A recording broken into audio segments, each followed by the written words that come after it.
Chapter 753. Assassin, do you mean you're not going to work with us? Gadotsi looked at Wuming with some grievance. Initially, they thought they could come together, but in the end, they still had to separate. I'm sorry, Tachika. I have to save Serenity Hasan, who was captured by the Holy City. After all, time is of the essence, so splitting up is the best choice. Wuming looked at Gadotsi apologetically. Serenity Hasan. Gadotsi repeated Wuming's words. She did not know there was this Hasan. Is that so? You've already asked Sir Villo to save Serenity, 100 Faces. Cursed Wrist Hasan suddenly realized. This is what I asked Mr. Villo to do when I was in my village. 100 Faces Hasan explained who Serenity Hasan was and told everyone about his inference that Serenity Hasan was still alive. Because we still have compatriots to take care of, plus the place where Serenity is at is heavily guarded, we dare not act rashly for a while. Listening to Cursed Wrist Hasan's words, it seemed that he and 100 Faces Hasan had already begun to formulate a plan to rescue Serenity. And it just so happened that 100 Faces Hasan met me, so he asked me to meet Serenity Hasan. Wuming did not mention the misunderstanding between him and 100 Faces Hasan. He just gave a simple ending. I see. Gadotsi wasn't an unreasonable girl, so he nodded his head in understanding. I know, I will definitely complete the mission you gave me, Assassin.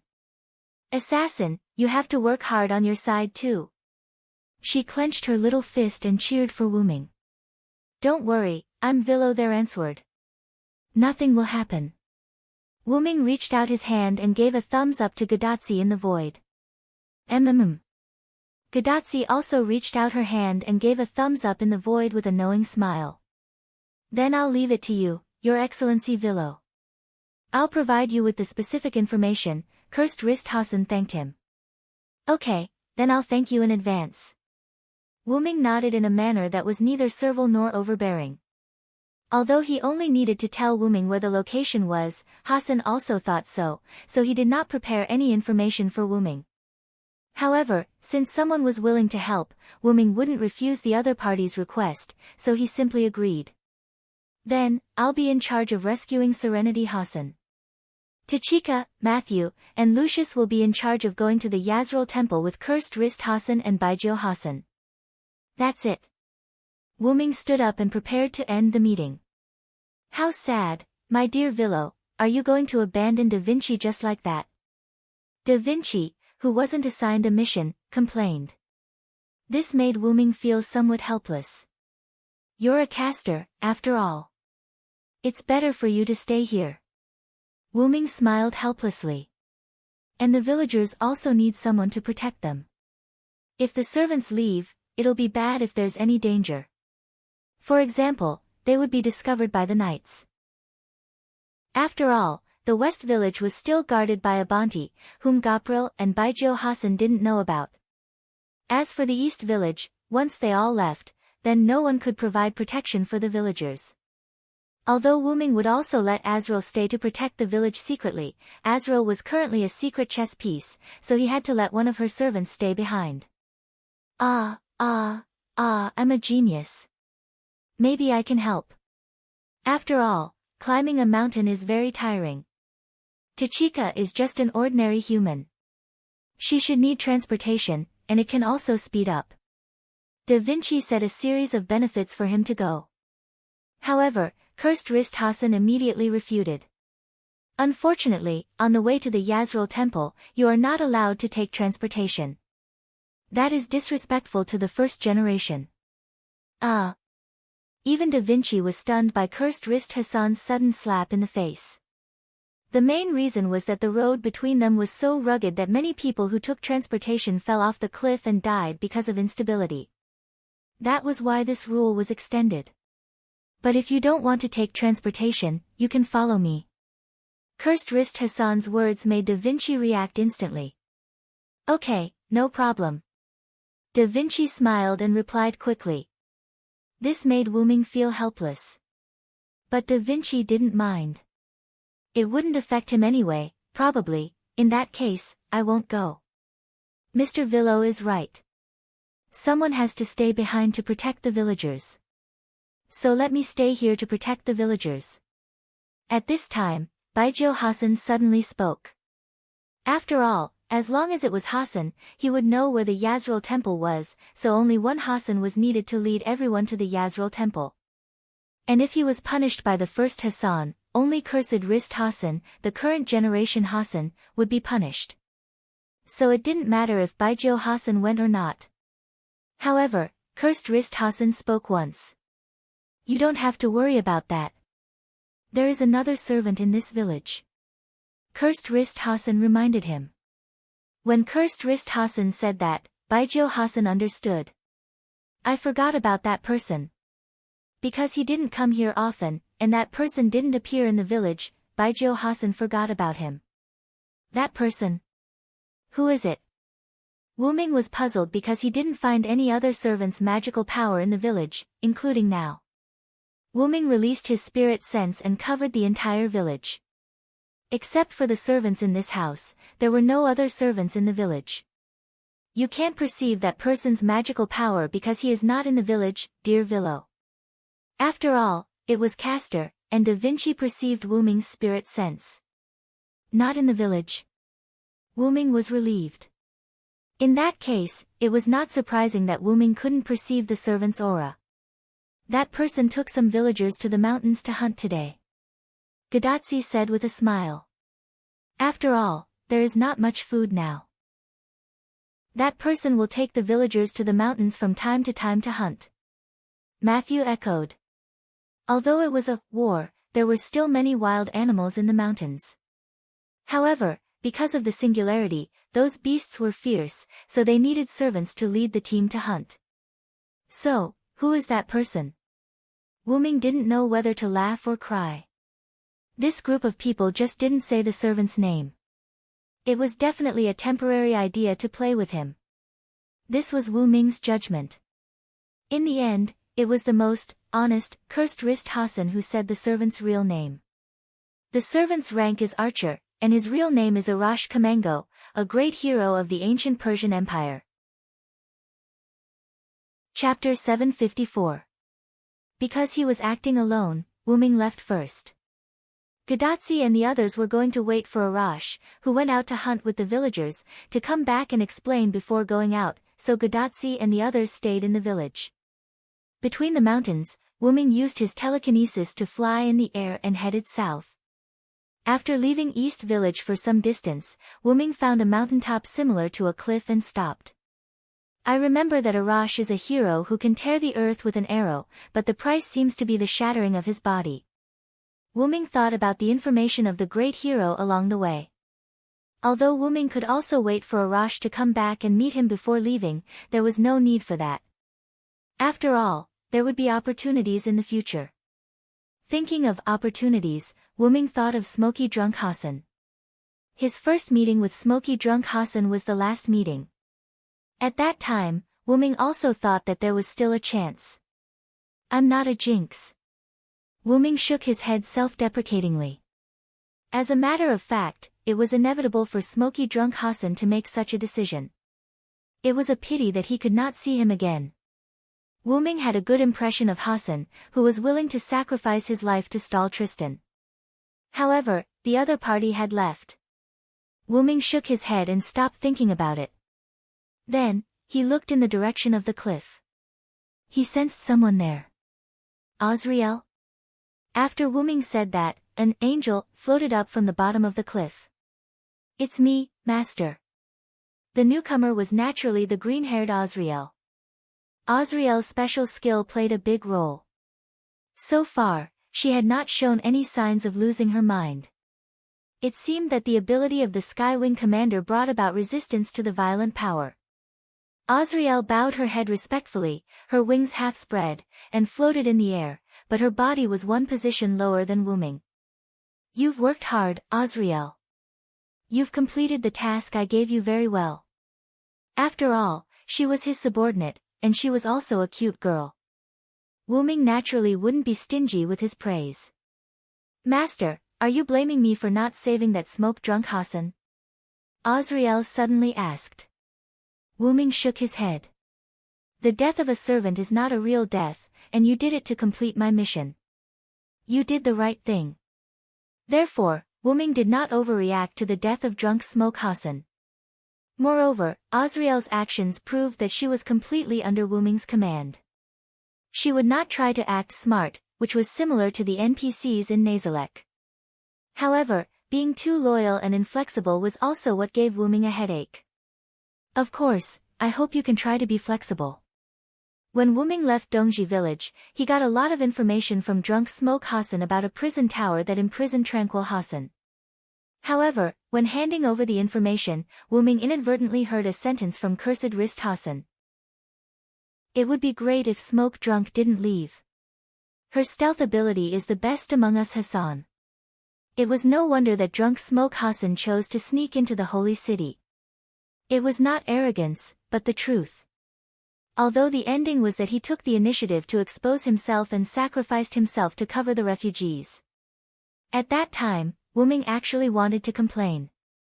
Why did drunk Smoke Hassan always want to sacrifice himself to cover others' escape? Back to the topic, if Azriel saved drunk Smoke Hassan at that time, then they would have one more stealth expert to help them.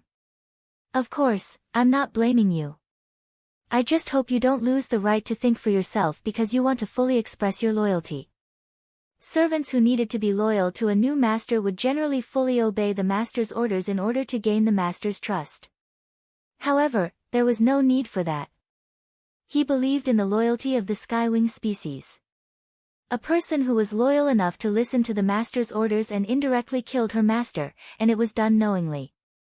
One could imagine the loyalty of the Skywing species. Azriel did think so, and she was afraid that Wuming could not see that she wanted to show her loyalty, so she deliberately showed it. I still prefer to talk to Gabriel. I like partners more than servants. Although Gabriel also gave her loyalty to Wuming, she was more casual in front of Wuming than Azriel. Well, my master, I will change, meow. Azriel flapped her wings, smiled at Wuming, and put on her quirky tone again. Then, please continue to stay here, whether in Dongji village or with Tachika and the others. This time, Wuming only gave a vague order, and it was up to Azriel to decide what to do. Master. Don't you need me to go with you to carry out the rescue plan? Meow, Azriel asked with concern. Although she knew that Wuming would be fine if he went alone and would definitely succeed, how could she be lazy and let her master do things for her? It's too extravagant for the two of us to go. Just complete the task I gave you. After all, Wuming was not someone who cared about his reputation. He was not someone who would let his subordinates do things first. In Wuming's opinion, splitting up to act was the most time-saving. Yes, master. May I know what little Kishi is doing now? Meow, Azriel flew in front of Wuming. Although she let go, she still did not lose the respect she should have. I ordered her to monitor and protect Dongji village with a bond, Wuming answered truthfully. Protecting the village is boring. Little Kishi is probably bored out of her wits, meow, Azriel laughed gloatingly. I'm not going to stay in the village. I'm going with those monkeys, humans to meet that first Hassan, meow. Every Skywing had a restless heart, and Azriel was no exception. But be careful. While you weren't around, the first Hassan infiltrated a bond, Wuming reminded her. Master. Did that first Hassan hurt you? Azriel was rather nervous. After all, in her opinion, it was her incompetence for someone to infiltrate the headquarters while she was away. After all, she was the commander of the Skywings. If her mistress was hurt, then Azriel would not tolerate it even more. I'm fine with some minor injuries, but he's not someone you can deal with, so you must be careful. Wuming looked at Azriel gravely, afraid that the first Hassan would cut down Azriel's violent temper. After all, Azriel was a berserker. Although she was not that irritable, Azriel was still easily irritable. Taking a deep breath, Azriel calmed down. Understood, master. I'll be flying high up in the sky. I'll be very cautious, meow. Smiling and bowing to Wuming, Azriel flapped her wings and flew into the sky. Then, I should be going. Wuming had not been idle while chatting with Azriel. He had been using his psychic power to explore the path ahead, and he had already reached the vicinity of the prison tower. Extending his psychic power there meant that Wyrm had been there, so the teleportation gate could be used. With that, Wyrm snapped his fingers, and a dark purple ripple engulfed Wyrm. Only the sound of the wind blowing through the mountain crevices could be heard. There was no one in sight. Chapter 755. Night gradually fell, and the stars surged into the sky. The moonlight tonight was not very good, and the moon was somewhat obscured by large dark clouds. On the barren land without moonlight, there was not the slightest vitality, no plants, no animals, all of it was lifeless soil, or the land that was hard and cold like iron. On this steel-like land, a black facility shaped like a prison castle was located here. The black walls merged with the dark night as if rooted in the darkness, and complemented the steel-like barren land. On the castle, mass-produced solemn knights were holding torches, patrolling the walls, monitoring the surroundings, and basically every blind spot had a solemn knight standing guard. Through the light of the fire, it could be seen that the solemn knights were all fully armed to the head, and the serious and somewhat ugly helmets could not let others see their faces clearly. The same type of armor, plus their orderly patrolling, standing guard, and changing shifts, if one only looked at the appearance, it really looked like mass-produced. And mass-produced also had its advantages, that was, there would not be many accidents, and the fact was indeed so. So far, no accidents had happened here, even when the sky was dark to this extent. But this stability was about to be broken at this moment. In a corner, two knights were changing shifts. The knight who changed shifts left, and the knight who changed shifts replaced the knight who left and stood guard there. After the knight who changed shifts walked away, the knight who changed shifts fell straight back as if he had fainted. If he fell, the sound of armor hitting the ground would definitely attract the attention of others. But Wyrm would not let this happen. Wyrm, who was hiding in the shadow behind the unconscious knight, held the knight who was stunned by his magic release, gently lifted him, put him in the shadow of the blind spot, and gently put him on the ground. Then, Wyrm pointed in the air, and the high-level tool creation skill was activated. A black cloth appeared out of thin air and covered the knight on the ground. Because it was a blind spot, plus the shadow, and Wyrm's black cloth as a cover, it was basically impossible to be discovered. Now, I'm going to sneak in, Wyrm said, and a black cloak like Hassan appeared on Wyrm's body. From now on, he would sneak in. It could only be said that there was still a shortage of manpower, and at least two knights should be arranged in the blind spot. However, there was only one solemn knight standing guard in the corner of the castle. Wasn't this giving Wyrm an opportunity to take advantage of? At first, Wyrm, who arrived not far from the prison castle through the portal, began to explore all kinds of intelligence about the prison castle. First of all, there was no enchantment around the prison castle. So Wyrm easily slipped up the wall, and he was ready to sneak from the top. After hiding for a while, Silent Wonder figured out how the knights would change shifts. After that knight finished changing shifts, Silent Wonder knocked out the knight and replaced him as the night's sentry. According to Wyrm's observation, the guard in this blind spot changed every half an hour. In other words, from now on, no one would pay attention to this place for at least half an hour. In other words, Wyrm had half an hour to do whatever he wanted. Then, it was time for Wyrm to sneak in. After waiting for a while to make sure that this blind spot would not be noticed by others, Wyrm did not stay any longer. Wyrm directly used the high-level tool creation to create a puppet with only the appearance of the solemn knight, and the real solemn knight would not wake up for a while. Wyrm was merciful that the guy was not shocked to death by the magic released. Without a few hours or intense stimulation, the guy would not wake up. After finishing the preparation, Wyrm put on the black cloak and quietly left along the wall of the building. After all, there was only one entrance to the lower level, so Wyrm naturally knew where to go. Avoiding the patrolling solemn knight, Wyrm quietly entered from the entrance of the tower and came to a corridor that could lead to the lower level of the castle. In order to avoid being blocked in the corridor, Wyrm used his mental power to support the soles of his feet and ran through the corridor without making the slightest sound. Because of the chaos, it was impossible for the holy city to have many people. Plus, this location was remote, so there were not many people inside the castle. At least, this was what Wyrm saw so far.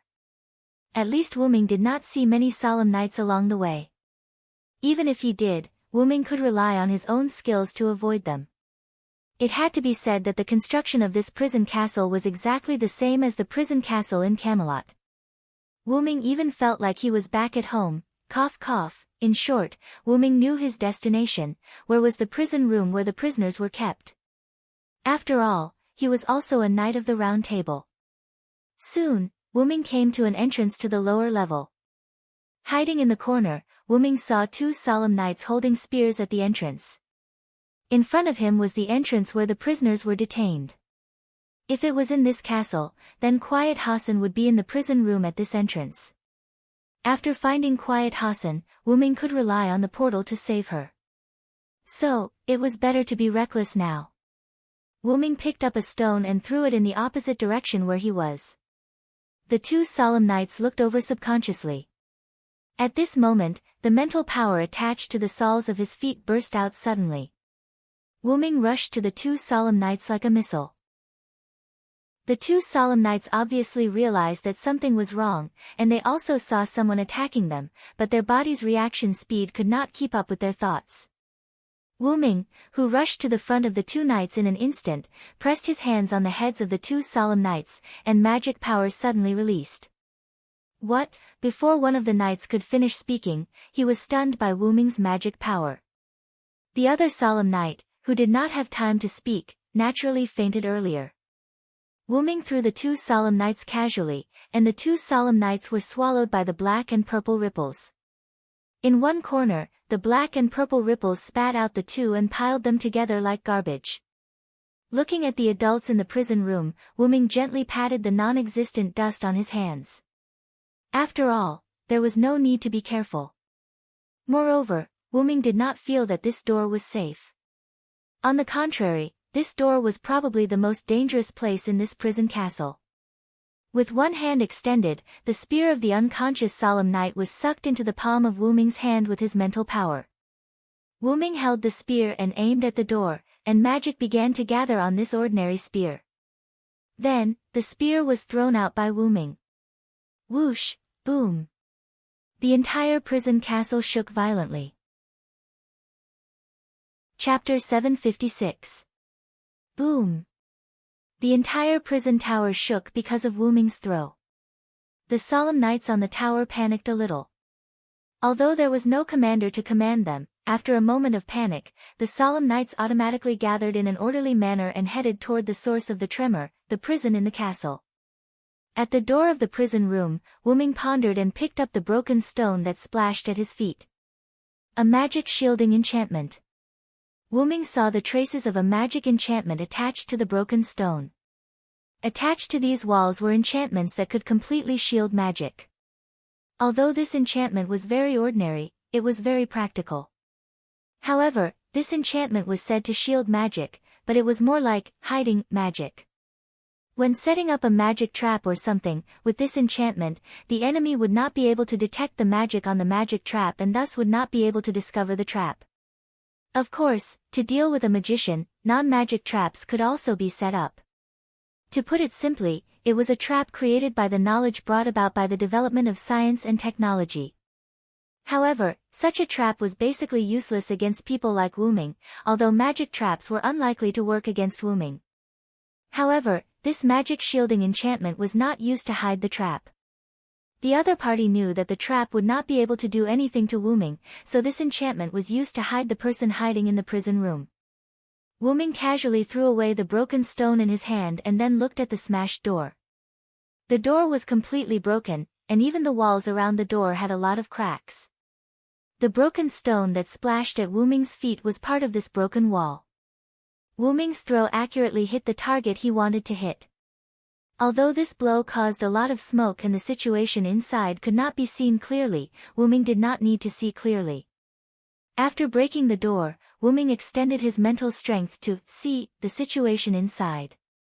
A large number of fully armed solemn knights, and a Knight of the Round Table that Wyrm was familiar with, agronomen. This was what the other party was hiding. A fully armed, battle-hardened solemn knight, as well as a knight of the Round Table, iron agronomen. Unlike the solemn knights on the tower outside, the armor and weapons of these solemn knights were attached to magic. If these things were called magic attire in the magic world, it would be a very advanced magic attire. Is this Guinevere's work? Not to mention that Wu Ming could recognize these things that were transformed by Guinevere. Among the knights of the Round Table, only Merlin, Guinevere, and Morgan were high-grade magicians. Morgan and Merlin were not here, only Guinevere was here. These magic attires undoubtedly came from Guinevere's work. Although Guinevere was a berserker, it was not impossible for him to read as a berserker and write as a caster. Even Soundless was able to read Saber's assassin and infiltrate berserker, so what else was impossible? In Wu Ming's view, even Ramses II's sudden betrayal was possible. That was why Wu Ming asked Gadotsi and the others to invite the first Hassan. When Wu Ming was distracted, the sound of arrows piercing through the atmosphere came into Wu Ming's ears. Shaking his head, he pulled himself back from the distraction. Wu Ming stretched out one hand, and the meteor silver was spat out from the golden ripples and fell into Wu Ming's hand. Wu Ming held it tightly. Then, Wu Ming swung his sword violently, and the magic sword aura swept across and shot down all the arrows from the prison room. By the way, Wu Ming's sword aura also blew away the surrounding smoke and dust. Wu Ming saw the inside of the prison room. This door was just the main door, and there was a very empty hall inside. There was a wide corridor inside, and there were rows of prisons where prisoners were held. Wu Ming was not familiar with this structure. It must have been remodeled when the prison castle was built. The purpose was obvious, that was, Wu Ming's current situation. A row of knights with bow and arrow magic attire lined up in the hall, maintaining the posture of bow and arrow. There was no doubt that the attack just now was launched by them. In the back row, there was a team of knights with spears, and all of them were also wearing high-level magic attire. Behind them, there was a Gwaun in black armor, and a row of knights with a knight's greatsword. Similarly, those knights' greatsword were also magic attire. Although it was completely incomparable with Wu Ming's meteor silver, it was already a very powerful weapon for ordinary servants or humans. There was no doubt that those troops led by a Gwaun were a team of special forces. After all, even Guinevere couldn't always make magic attire for the knights, so those magic attire were very small, at least Wu Ming didn't see them in the sacred city. Although there was also the possibility that they were hidden, Wu Ming believed that this was a special force. If it was an ordinary servant, after dealing with the guard knights, they would definitely enter the prison to save people. In that case, the first wave of arrows just now was likely to be unstoppable. Of course, if you had a blood-stained armor, an invincible golden armor, an immortal demigod body, or something like that, you could naturally resist the attack. However, Wu Ming didn't go in at all. The number of people in the prison castle was pitifully small, and the defense was very similar to a trap. How could there not be an ambush? If someone didn't know about the Knights of the Round Table, they might think that the number of people patrolling the castle was quite normal, but as a member of the Knights of the Round Table, Wu Ming had already seen that something was wrong. He didn't know about other knights, but among the Knights of the Round Table, Wu Ming knew that the prison was not strictly guarded, but it was impossible to arrange such a number of people. What's more, there were servants here. Even if the terrain was remote, it was impossible to send so many people. Therefore, only by setting up an ambush, in Wu Ming's view, was the most correct answer. However, that was just Wu Ming's guess, but the javelin just now proved that what he thought was correct. He didn't know whether a Gwaun got the news or guessed that someone would come to save people. Anyway, he had already set up an ambush in advance. If it was Hassan, maybe he would be buried under this special force, but unfortunately, the person who came today was Wu Ming. Vilo Theranciad. A Gwaun frowned. Through his expression, Wu Ming could see that he really didn't expect the person who came was Wu Ming. In other words, the information collected by Hassan was actually deliberately leaked by a Gwaun, waiting for Hassan to fall into the trap. Again, it was Wu Ming who came today. As a result, a Gwaun's plan was completely disrupted. Chapter 757. It was not that Wu Ming was bragging. Even if these knights were equipped with the powerful magic attire made by Guinevere, they were still no match for Wu Ming. Learning martial arts from the Queen of the Infernal Realm, honing his martial arts skills for more than 10 years, or even decades, as well as powerful noble phantasm and unimaginable magic power, Aguin and his special troops were nothing more than decorations. If it were not for the fact that Wu Ming did not know if the target he needed to rescue this time, Quiet Hassan, was there, Wu Ming would definitely use the meteor silver to launch a light cannon. In that case, these solemn nights would basically be finished. It could not be helped. A sealed hall with an opening was like a secret room, and if Wu Ming released his noble phantasm at the opening, it was equivalent to a bomb exploding in the secret room. Wu Ming's bomb was not an ordinary bomb. If Wu Ming completely released his noble phantasm, it would be a bomb on the level of a nuclear bomb. The result would be that the prison castle would be directly shattered, and not even dregs would be left.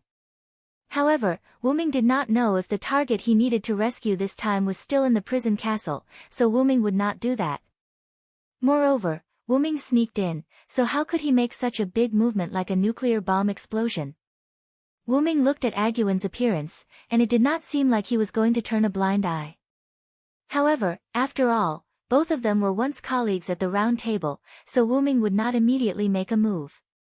"I didn't expect to see you here, Aguin." Wu Ming took the lead in greeting. When the solemn knights saw Wu Ming greeting their commander, they all looked at each other. It was someone they knew, so should they still attack? The king's order has already been issued. Villotharanst is the enemy. You don't have to hold back, Aguin said with a gloomy face. The solemn knights did not know Wu Ming, so they did not have any definite feeling about Wu Ming's identity as a former knight of the Round Table. Therefore, after Aguin gave the order, the solemn knights at the forefront with bows and arrows immediately released their fully drawn bows and arrows. Whoosh whoosh whoosh, the arrows cut through the air and rushed at Wu Ming at an extremely fast speed. However, all of this was useless. Wu Ming just gently waved his sword, and all the arrows that attacked Wu Ming were all deflected. Tisk. Aguin gritted his teeth and frowned. He naturally knew that these solemn knights were no threat to Wu Ming, but he still did not want to give up. Because he was unwilling. "All of you, stand down." But what could he do? If this continued, these special solemn knights would be completely annihilated. And as long as they did not attack Wu Ming, according to Aguin's understanding of Wu Ming, he would not attack. The solemn knights completely obeyed Aguin's order and immediately stood up and retreated. However, Aguin did not move. But it was clear that he did not want to sit down and have a good talk with Wu Ming, because Aguin pulled out his sword. There was no doubt that the solemn knights could not deal with Wu Ming, so Aguin was ready to personally attack. The solemn knights were a special force trained by Aguin to deal with servants. They could not be defeated by Wu Ming, so Aguin chose to let them retreat. But he could not retreat because Aguin's anger toward Wu Ming was burning fiercely. "It seems that you are not ready to have a good talk with me." Wu Ming shook his head regretfully.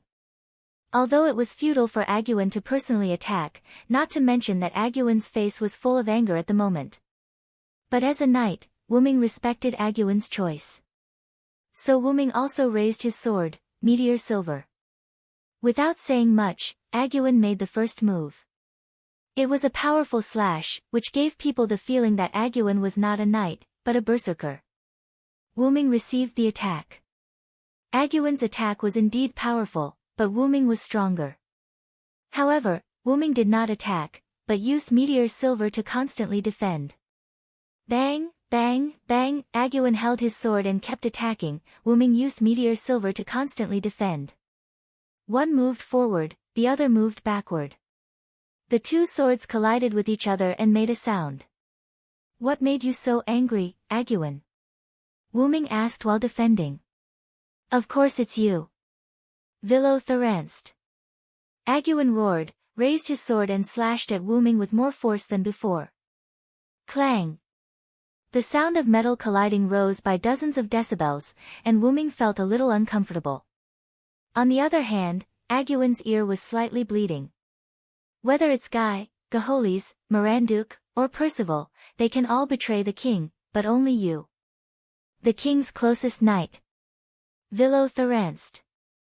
Only you can't betray the king. Aguin seemed a little crazy at this moment, like a berserker. You are the one who has been with the king since the beginning. The person the king needs the most is none other than you. But you betrayed the king. Aguin's mind was becoming more and more abnormal. His words were filled with respect for Wuming, but also resentment for Wuming. Wuming sighed. He understood why Aguin became like this. Artoria was indeed the first person that Agrippan got close to, and he was greatly influenced by her. However, because he was a modern person, he showed a lot of advanced ideas.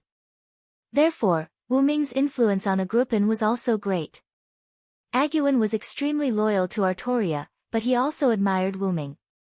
As everyone knew, the Knights of the Round Table were fans of Artoria, but at the same time, they were also fans of Wuming or Vilo Thranst. The other Knights of the Round Table were very obvious, but there were also some who were not. Aguin was such an example. However, if he had to choose between Wuming and Artoria, Aguin would undoubtedly choose Artoria's side.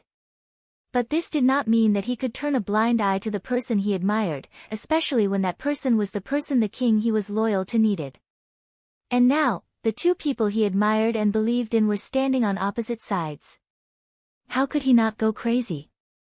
You need to calm down, Aguin, Wuming said. After all, they were good friends who had worked together for many years. Wuming naturally cared about the Knights of the Round Table. Aguin's eyes were bloodshot, and his ears were bleeding. He roared at Wuming, I am calm. Those who are not loyal to the king are traitors. Even if it's Lord Varen, I'll kill him for you to see. With that, Aguin rushed forward again. Seeing Aguin like this, Wuming did not say anything. Now, he could only defeat him. Chapter 758. Exliver. Following the activation of True Name release, the blade of Meteor Silver glowed with a pure silver light. The huge amount of magic power caused the solemn knights not far away to feel fear. The mana released from his body was instantly compressed and condensed on the holy sword. Like a flash bomb, no one could look directly at it. Wuming swung the holy sword horizontally at Egwene who was attacking him. Light flashed, and Egwene's knight sword shattered. Even Agaroan's armor was completely shattered. Pfft! Egwene coughed out blood and half-knelt in front of Wuming. Wuming did not kill Egwene. He could not and did not need to. Wuming also half-knelt and looked at Egwene. If I accept Artoria's summon, you will lose. I will lead Guy and the others to defeat Artoria. Wuming looked at Egwene with bloodshot eyes and messy hair. He looked like he was about to die. Ahem. Egwene was a little agitated by Wuming and coughed twice. Egwene understood what Wuming meant. He was saying that it was unwise for Egwene to fight him alone. Wuming was the strongest among the Knights of the Round Table. Although Gawain and Lancelot could fight against Wuming, they were still no match for him. No matter in terms of strength, speed, durability, or magic power, the other Knights of the Round Table were no match for Wuming who was the Origin Dragon. Although it didn't have any obvious advantages, the Origin Dragon gave Wuming an inconspicuous change that transcended nature. However, Wuming's words also implied that he would drag Artoria down from the Lion King's throne. I didn't try to kill you, but you can't fight right now. You should take a good rest. Wuming stood up and walked around Agaroan. When Wuming arrived behind Egwene suddenly spoke. Wait a minute. Due to his weak state, Egwene could not turn his head. He could only lower his head and ask. Wuming turned around and looked at Egwene. Lord Vilo. Why?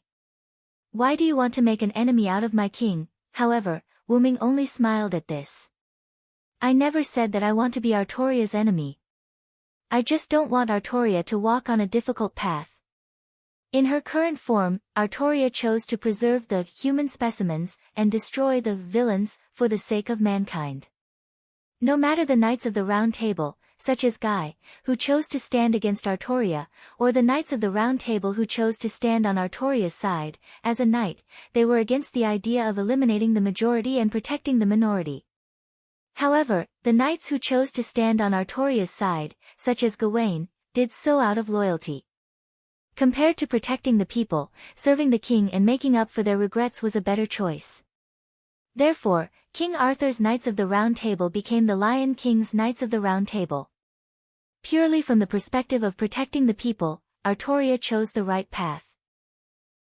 However, Wyrm had a better choice. This choice was better for both Artoria and the people. Helping Chaldea and restoring the people was Wyrm's choice. The path of saving the people was finished by him. There was no need for Artoria to bear the burden.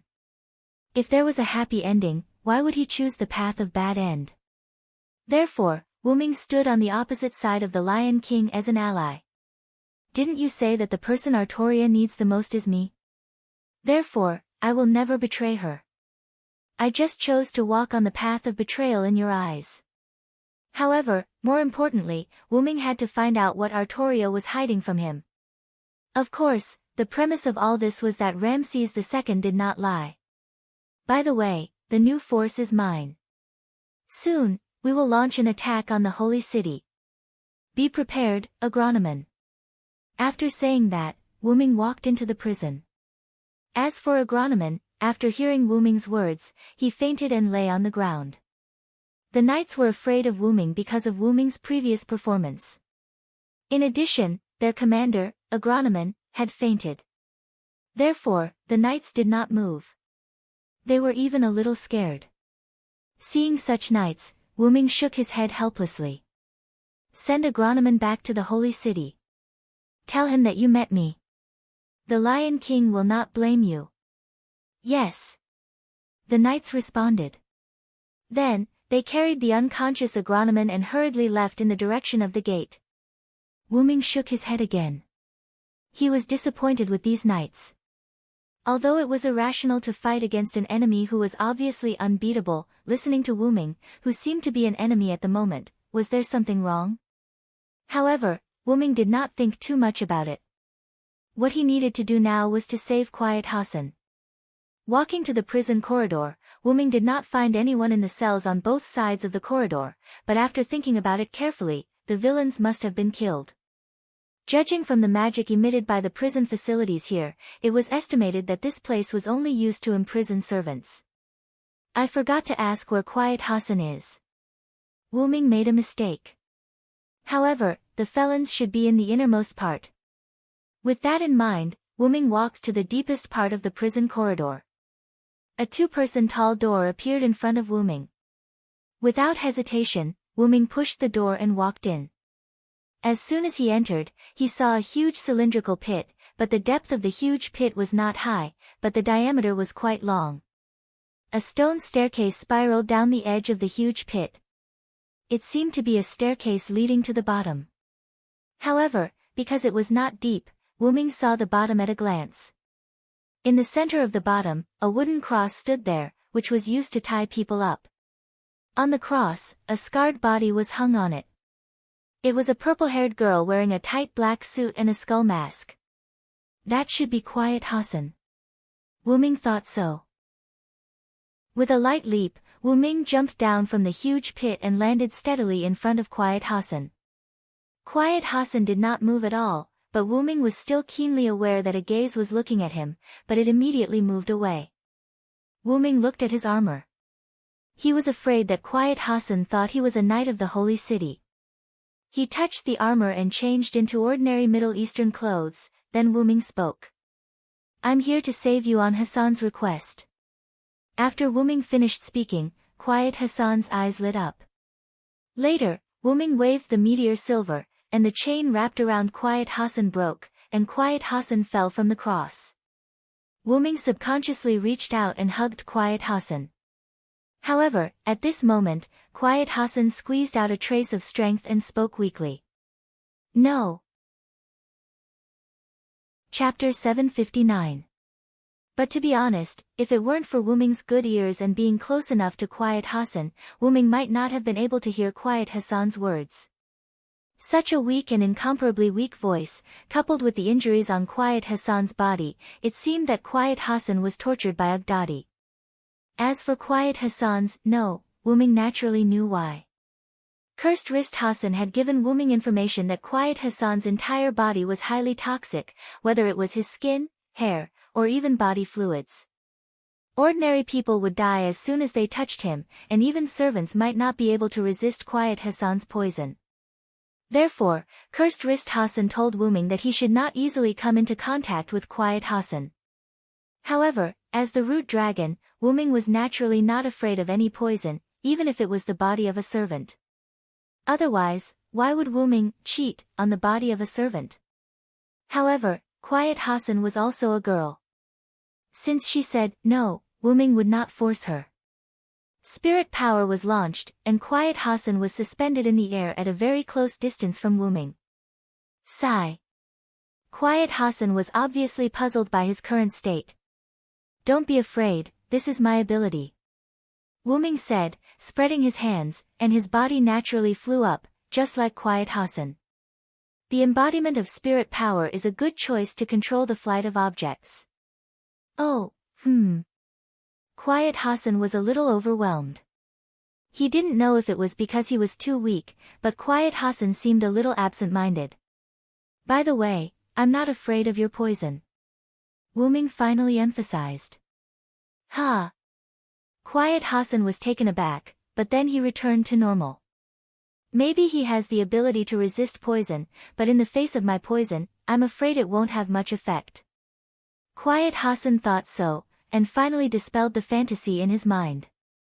Were you really invited here by Baitsu? Immediately after, Quiet Hassan asked. After all, when Wu Ming came in, Quiet Hassan clearly saw that Wu Ming was wearing the Holy City's armor, and it was not mass-produced, but similar to the unique armor of the Knights of the Round Table. Moreover, it was always right to be cautious. As an assassin, Quiet Hassan would naturally be more cautious. He would not completely trust someone just because someone came to save him. Unless the other party could resist his poison. Thinking of this, Quiet Hassan's heart hesitated. If what he said before, not afraid of my poison, was true, then, to believe him. While Hassan was deep in thought, Wu Ming spoke. I am indeed a member of the Knights of the Round Table, but I am not a Knight of the Lion King. I am a Knight of King Arthur, Vero Cyrus Ed. Wu Ming did not want to hide it because there was no need to, so Wu Ming calmly told Quiet Hassan his true identity. Lion King. King Arthur. Quiet Hassan carefully read the meaning of Wu Ming's words. In the end, Quiet Hassan chose to believe Wu Ming. After all, there was no other choice at the moment. She did not believe that Wu Ming could do anything. If the other party was a bad guy, with her current state and the other party's means of moving her without touching her, she was already a lamb waiting to be slaughtered. And if the other party was a good guy, then Quiet Hassan had no worries. Thank you for your trust, I will take you back to the village of the mountain people. However, at this moment, a voice full of Buddhism sounded. That benefactor over there, can you save me while you're at it? This voice was a woman's voice, and it sounded like she had been hungry for several days. Wu Ming looked at the source of the voice. It was a small prison carved out of the surrounding stone walls. Not only there, but there were also many small prisons carved out in other parts of the surrounding stone walls. The Buddha-like voice was the person in the prison that Wu Ming looked at. However, because the surroundings were too dark, Wu Ming could not see the appearance of the person locked inside. Who is locked in there? Wu Ming looked at Quiet Hassan subconsciously. After all, Quiet Hassan was an old person here, so naturally, he knew more about the prisoners in the prison than Wu Ming. However, to Wu Ming's regret, Quiet Hassan did not know either. I'm not very sure, I only know that the person was caught by Agmaguan a few days ago. Well, let me introduce myself. I'm a monk, Sanzang. As if hearing the conversation between Wu Ming and Quiet Hassan, the person who asked for help began to introduce himself. Sanzang? Wuming was taken aback. The only person who could be called Sanzang was the sorcerer who took 3 apprentices and rode the white dragon horse to the west to pray for scriptures. Tang Sanzang? Wuming asked. Aha! That's right, that's me. Tang Sanzang was so excited that he suddenly threw himself on the iron frame of the prison and looked at Wuming and Quiet Hassan with a hopeful look. A girl with long straight black hair and big breasts wearing a monk's robe, a monk's hat, and holding a monk's staff appeared in front of Wuming. Huh! Wuming was shocked and screamed. Are you Tang Sanzang? Wuming knew that Tang Sanzang was a male monk. Even if he knew that Tang Sanzang in this world was a woman through the voice just now, Wuming couldn't imagine that Tang Sanzang in this world was a beautiful girl with big breasts. A beautiful girl was still within the scope of understanding. After all, legend had it that Tang Sanzang's flesh could be immortal, so it was understandable that it could nourish oneself and make oneself a beautiful girl. However, no matter what, she should be a shaved head and dressed conservatively. Wuming even suspected that the monsters on the road to the west did not want to catch Tang Sanzang because of her immortality, but because of her beauty. Then, were the 3 apprentices of Tang Sanzang also? Well, can you help me out? Tang Sanzang smiled awkwardly.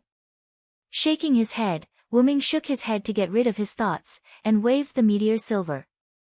Ka-dash, the prison that trapped Tang Sanzang instantly shattered.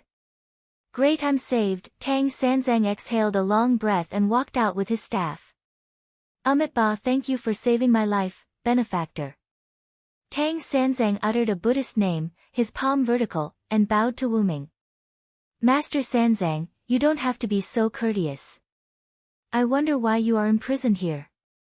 After all, he was a Tang dynasty great master, and Wuming was still very polite. However, just as Tang Sanzang was about to answer Wuming, the whole prison suddenly exploded. Boom! Chapter 760. A few kilometers away from the prison castle, the solemn knights lined up neatly. Aguin, who was originally unconscious, had also woken up at this moment and was standing in front of the solemn knights.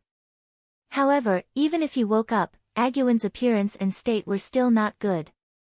His messy hair was mixed with blood, his pale face, coupled with broken armor, he looked very embarrassed and weak. But even so, Aguin still stood straight, watching the series of explosions in the prison castle at this moment.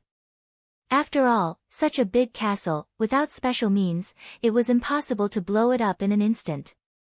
Let's meet again in the holy city, Vilo. There was no doubt that the big explosion in the prison castle was Aguin's masterpiece. Aguin's face was gloomy, he waved his hand, and the solemn knights set off in the direction of the holy city. Aguin, on the other hand, was knocked out again by the solemn knights.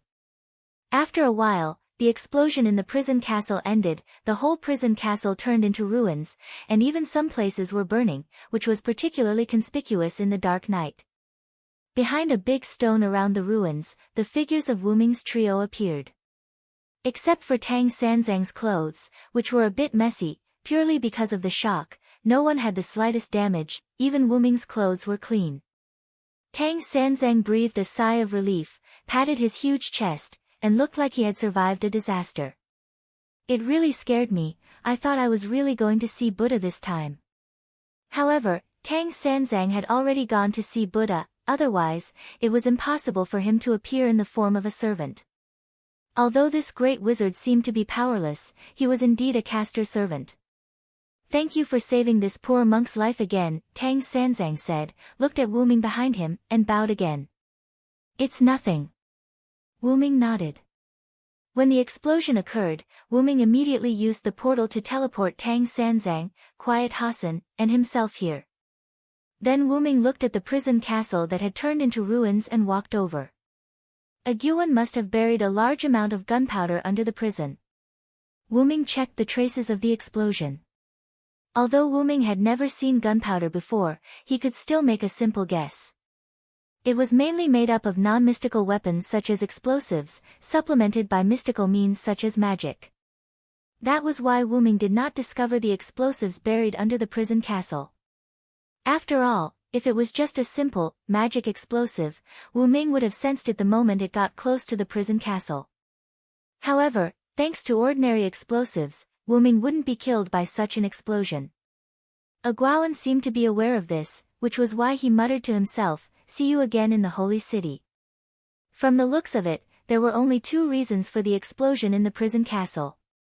Firstly, he wanted to destroy the information here. Secondly, he wanted to leave some harsh words to Wu Ming before he left. Although Wu Ming and the others were not affected, Wu Ming still felt that it was a pity. I wanted to see if there were any other servants in the prison. After all, if there was a good servant, he could pull it over as a helper or something. As a result, this trip to rescue Quiet Hassan saved a powerless Tang Sanzang. Ah. By the way, my apprentice is also locked in this prison. Tang Sanzang seemed to be inspired by Wu Ming and suddenly shouted. Wu Ming was a little helpless.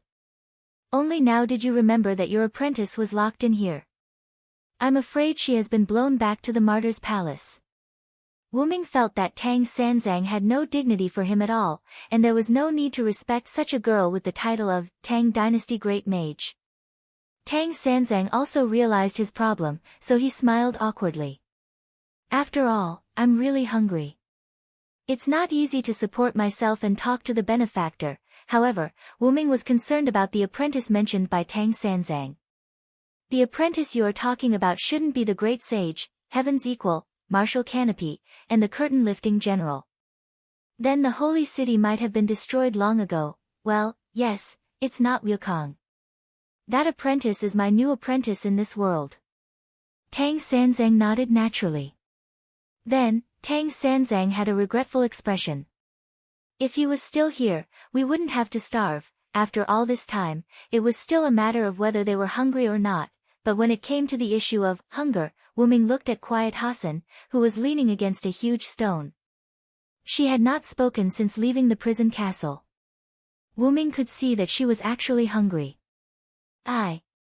I'm not hungry. Quiet Hassan said weakly.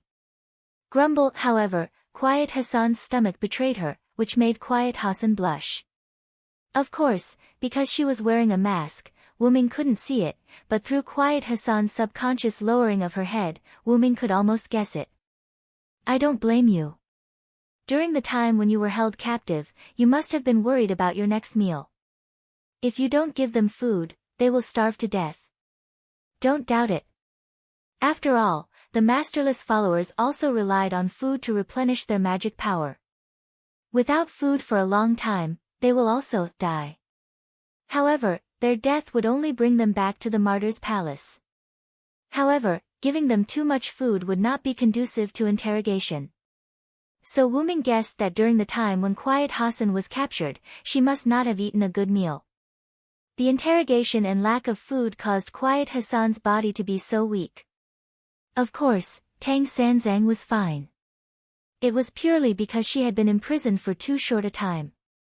Quiet Hassan had said before that Tang Sanzang had just been imprisoned for a few days.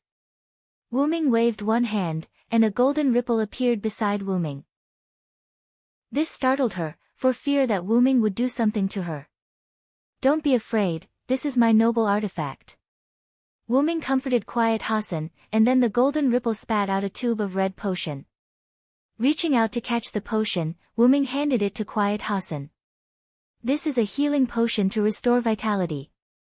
Drink it. It had to be said that the game was a bug compared to reality, such as resurrection. The most common healing potion in the game also had extraordinary abilities. Vitality was not something that could be healed when injured, but the loss of vitality was not so easy to repair. However, the game's health potion was able to do so easily. The most amazing thing was that it could even repair the broken clothes on the body. Of course, the premise was that the clothes on the body were not strong armor. However, Quiet Hassan did not take Wu Ming's potion. To put it simply, Tranquil Hassan was still vigilant. Seeing Tranquility Hassan like this, Wu Ming shook his head helplessly. Then, Wu Ming walked to Tranquility Hassan. Under Tranquility Hassan's incredulous gaze, Wu Ming pulled Tranquility Hassan's hand and placed the potion in her hand.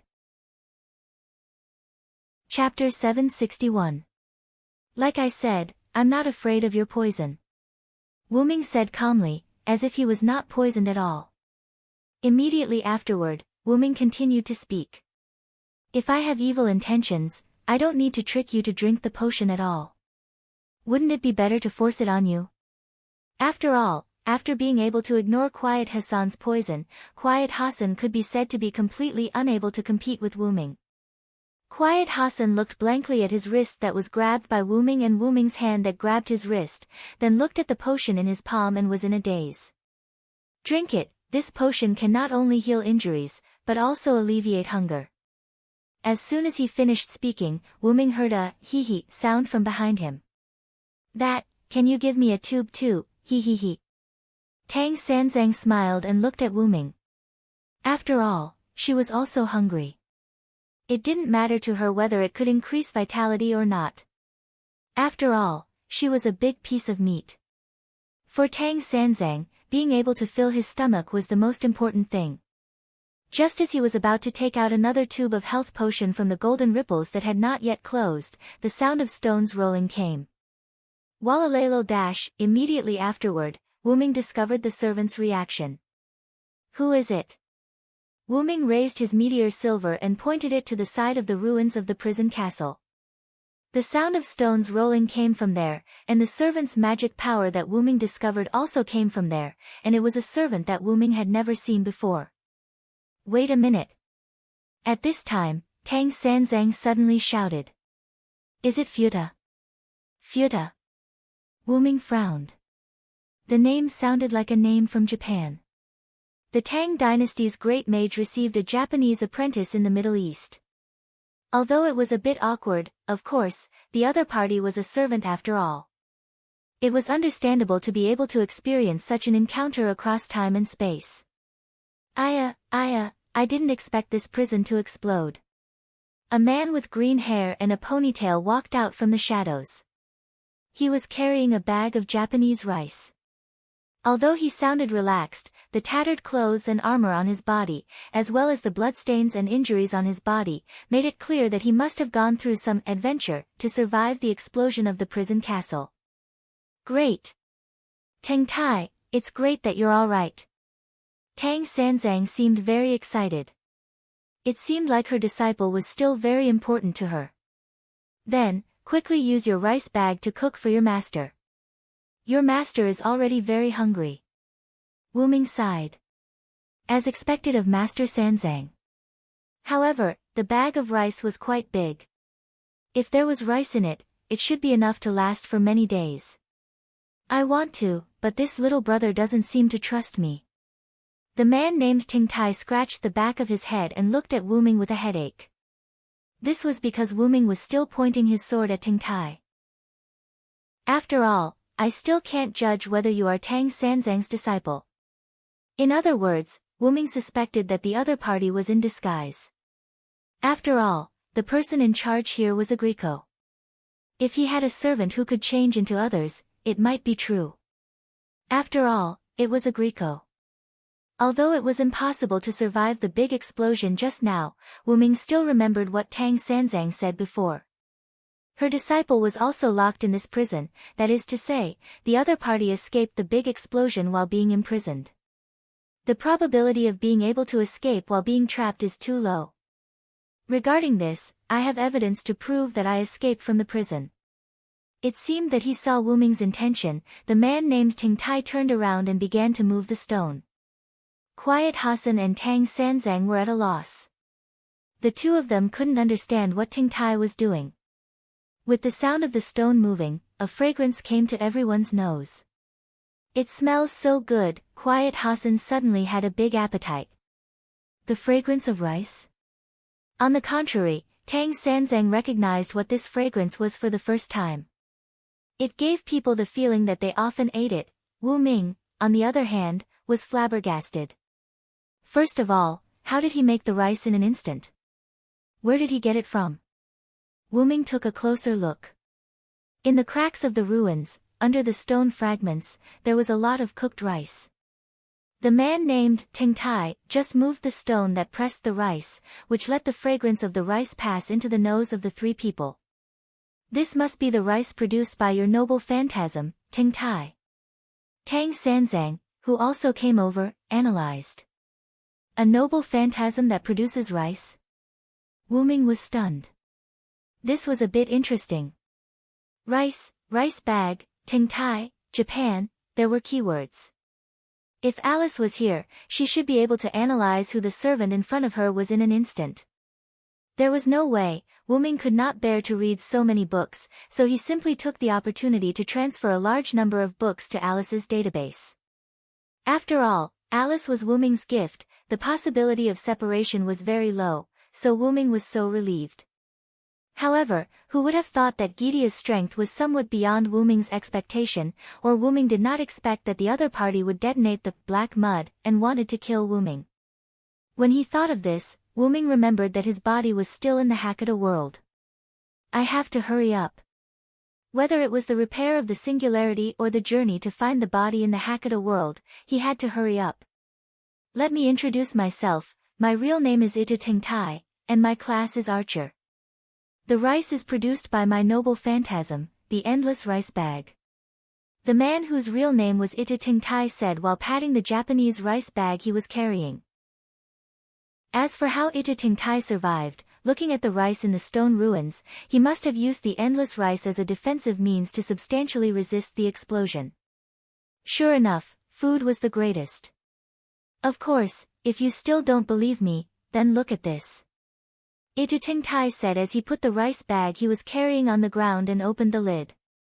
In an instant, rice swarmed out of the rice bag. Wah! Ita Ting Tai, don't waste the food, Tang Sanzang shouted and rushed in front of the rice bag, trying to pick up the rice scattered on the ground. I believe you. Seeing this scene, Wu Ming nodded and put the meteor silver into the golden ripple. Although Wu Ming did not know the man whose real name was Ita Ting Tai, he should be the one who could use this noble phantasm called the endless rice bag. Thank you for your trust. Ita Ting Tai laughed, then covered the rice bag and put it back on his shoulder. So, Master Sanzang and Ita Ting Tai, do you have any plans next? Chapter 762. My original plan was to wander around and explore the local customs. However, I don't think I'll be able to do that, Tang Sanzang said regretfully. Putting aside the fact that this singularity was on the verge of destruction, Tang Sanzang had already been captured once. She did not dare to wander around. What if she was captured by the people of the holy city again? If possible, I'd like to find a place to stay. Kutengta scratched his head, looking simple and honest. However, that's not possible.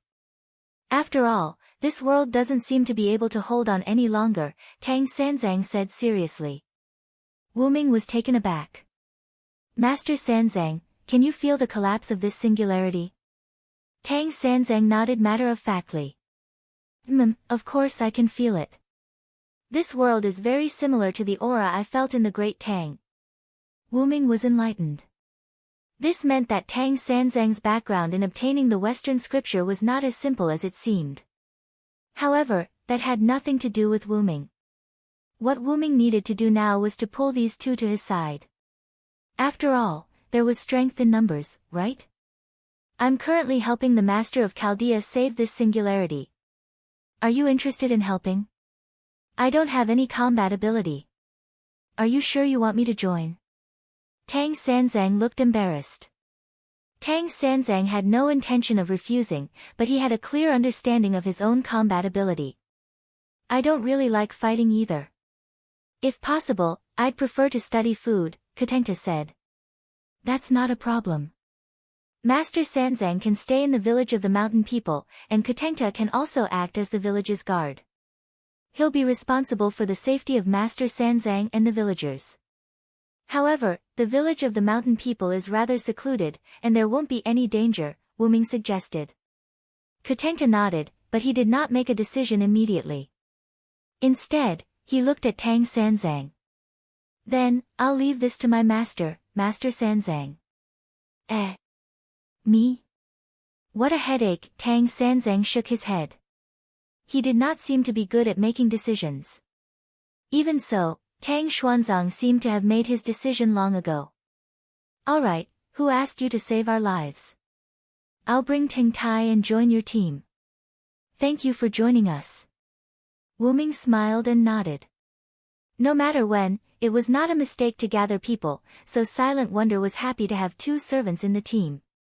Although Master Sanzang could only be used as a spectator, good. Then, you are my second disciple. Tang Xuanzang looked very happy. Wu Ming, on the other hand, looked confused. What was going on? Beside Tang Sanzang, Itafuta revealed an expression that said, I knew it would turn out like this.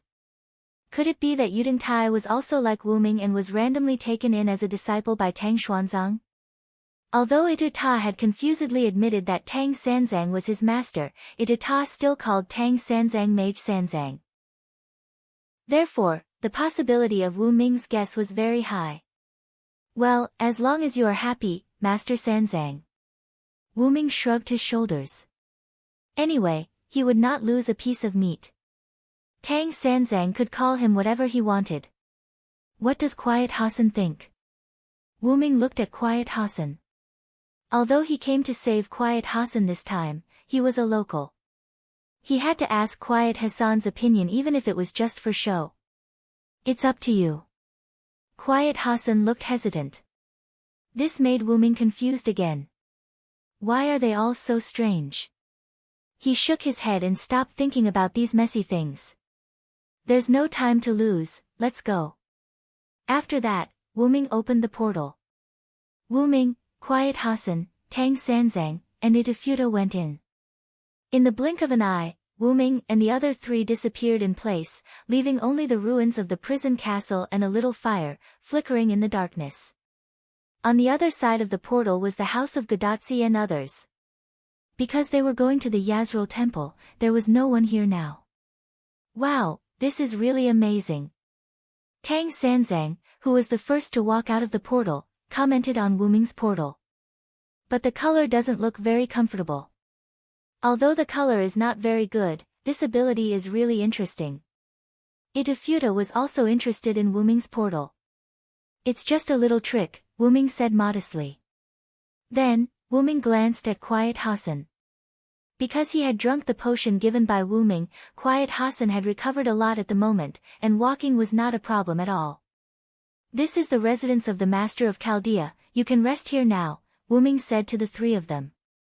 Ah, I'm so hungry, Itafuta, cook for me.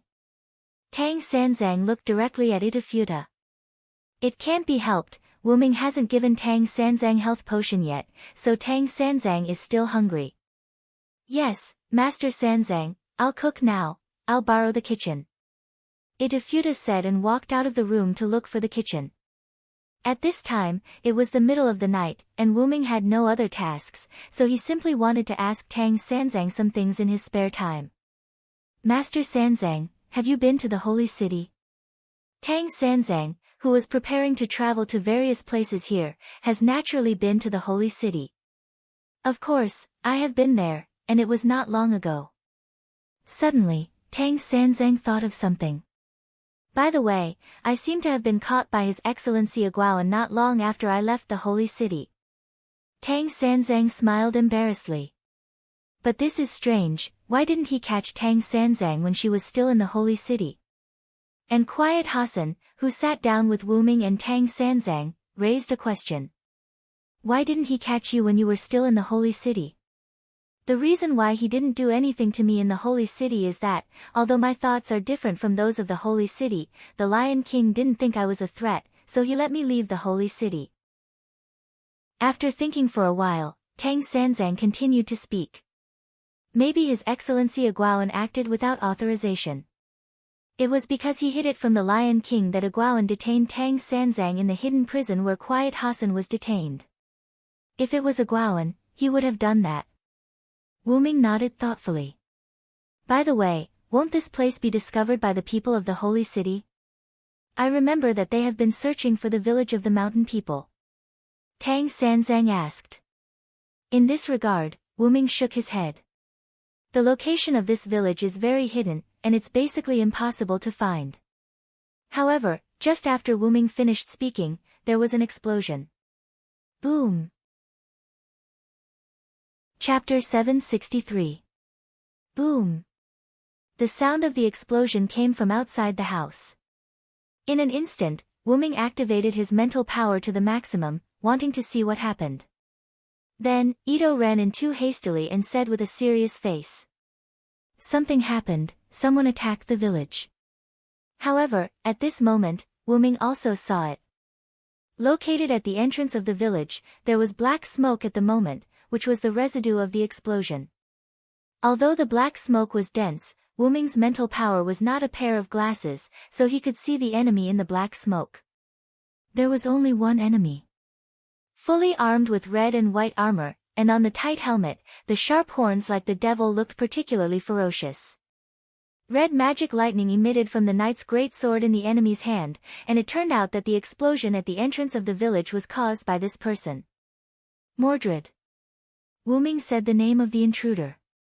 Mordred. Hearing Wyrm's words, Quiet Hassan was shocked. That lunatic. How did that guy come here? Tang Sanzang also had a dignified expression. It seemed that she seemed to have met Mordred in the Holy City, and the relationship between the two was not very good. However, the truth was simple. This place has been discovered. After Wyrm finished speaking, he opened the portal and walked in. Destination, where Mordred was, the entrance of Higashi village.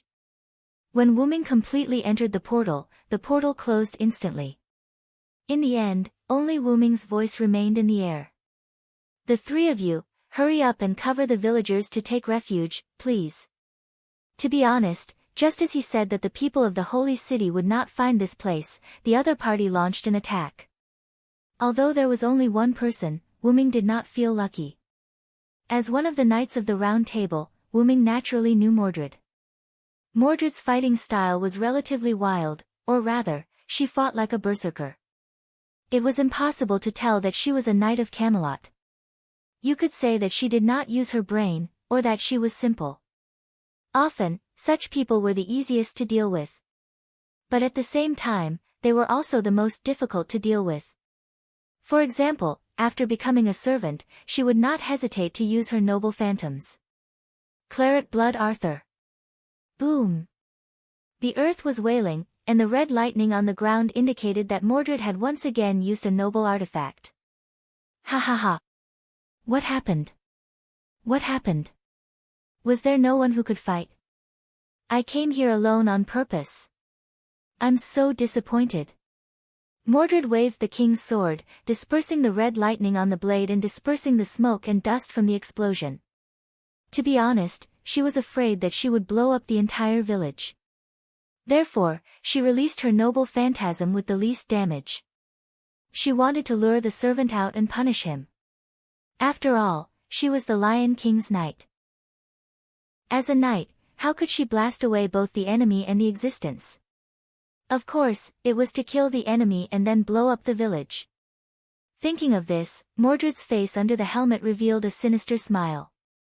However, what caught Mordred's eyes were only the villagers who woke up from their slumber, frantically fleeing, and a few burning houses.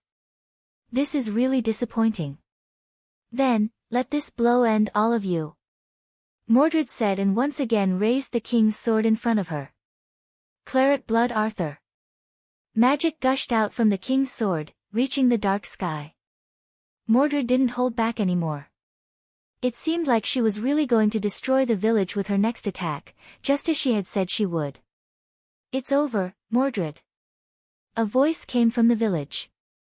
Mordred paused when she heard the voice. She raised the king's sword that was emitting red lightning. Then Mordred laughed impudently. Vilo Theranciad. You are really here. Take this. After Mordred finished speaking, she squeezed her magic and increased the output of her noble phantasm. If Mordred's light pillar was as thick as a wash basin, then she was now raising a light pillar that was as thick as the pillars of a huge palace. As for Mordred, because of the overload, there was a crack in her armor.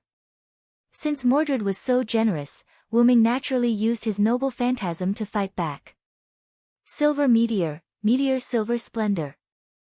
A silver-white pillar rose from the ground in the direction of the village, standing opposite the red pillar that appeared outside the village.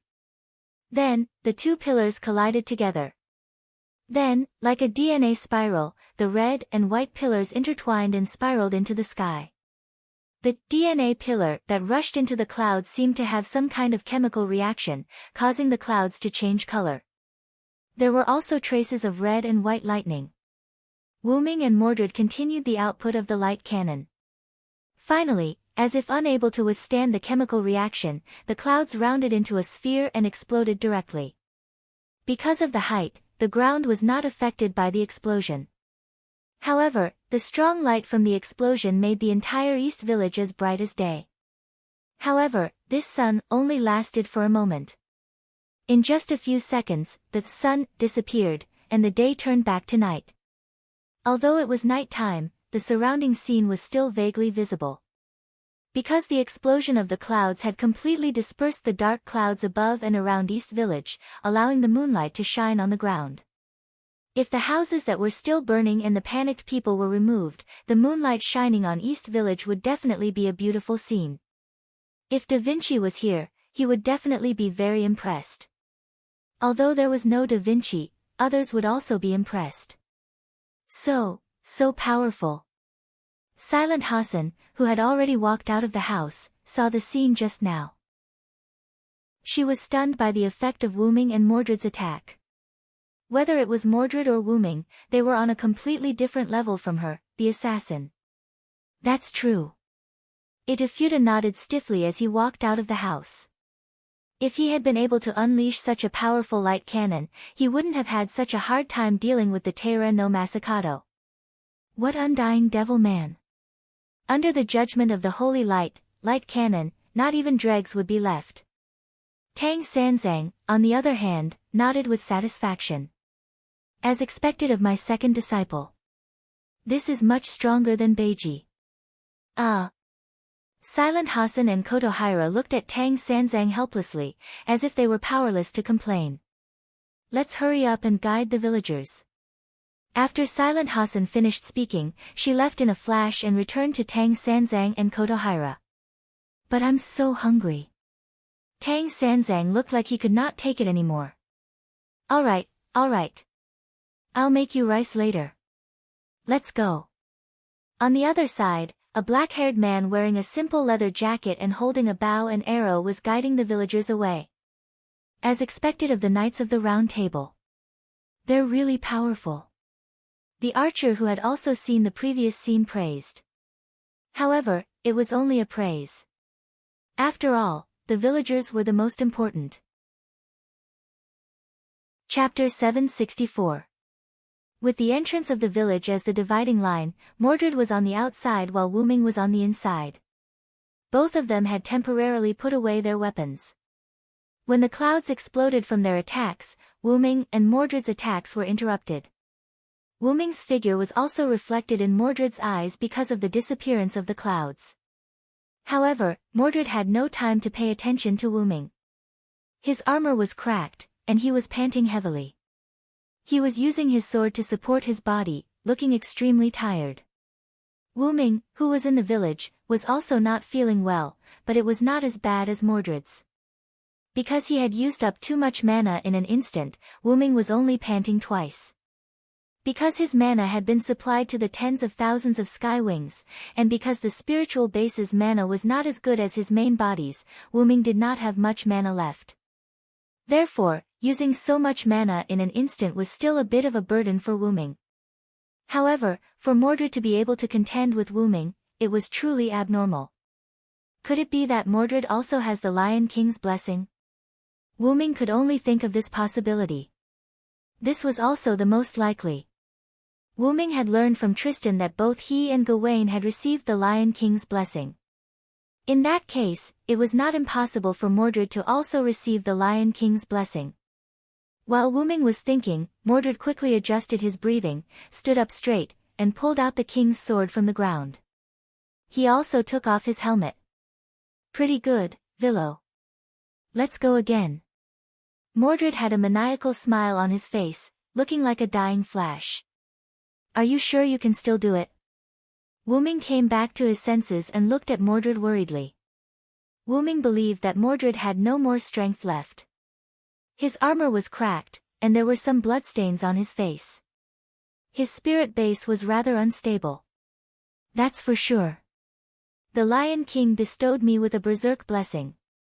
I can continuously squeeze my spiritual base to release noble artifacts, so you don't have to worry at all. Mordred revealed a smile. However, this smile made Wyrm feel rather sad. Wouldn't that be using Mordred to its fullest potential?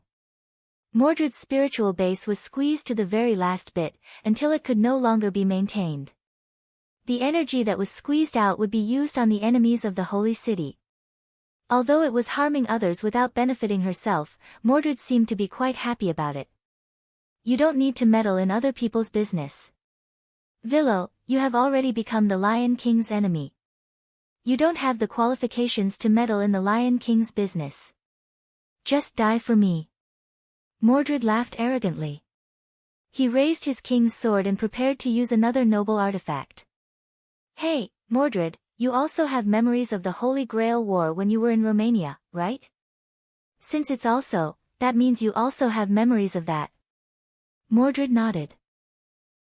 I remember that our relationship had eased a lot at that time. Do you really have to make things like this? Wyrm was not willing to fight with the Knights of the Round Table from the beginning. Whether it was Tristan, Egwene, or Mordred, he was not willing to fight. Due to special circumstances, Gawain and Lancelot did not have any hostility towards Wyrm when they met. Tristan did not listen to advice, so Wyrm directly took him down. In the end, Wyrm made a deal with Tristan and did not kill him. Egwene hated Wyrm the most, but Wyrm only destroyed Egwene's armor and weapon. Egwene fainted mostly because he was angry. The last one was Mordred in front of him. Because Mordred used a noble artifact, Wyrm had no choice but to use a noble artifact to counteract it. However, in general, Wyrm did not want to fight with the Knights of the Round Table. What nonsense are you talking about here? Yesterday's friend, today's enemy. Isn't this normal? As long as it's the Lion King's order, Mordred will not hesitate to obey. As long as it's the Lion King's enemy, Mordred, will not hesitate to attack. You can only blame yourself for standing on the wrong side, Willow. After saying that, Mordred raised the king's sword up high, and scarlet lightning emerged from the king's sword again. However, Wyrm, who was opposite Mordred, had a regretful expression. It's really sad. You have to know that you also have a trace of my bloodline. To put it simply, you are also my, shut up. However, before Wyrm could finish his sentence, he was interrupted by Mordred's thunderous voice. My father is only the Lion King. Remember this. Mordred's eyes widened as if something forbidden had been touched. The blessing that the Lion King gave her was activated again. Her spiritual base was converted into magic power, and finally, her magic power was converted into a noble artifact. Boom! Mordred raised the king's sword up high and exploded with an unprecedented beam of light. The beam of light that Mordred raised had a diameter that was comparable to the diameter of the entire village. In the village, Xiao Tata, who was guiding the villagers to take shelter, widened his eyes. Hey! It can't be, right? This attack will definitely make us disappear. What? What should we do, Xiao Tata? Quickly think of a way. Tang Sanzang grabbed Xiao Tata's neck and shook him. I can't do anything. I can only ask the Willow who has already rushed over. Xiao Tata shook his head helplessly. Lord Willow.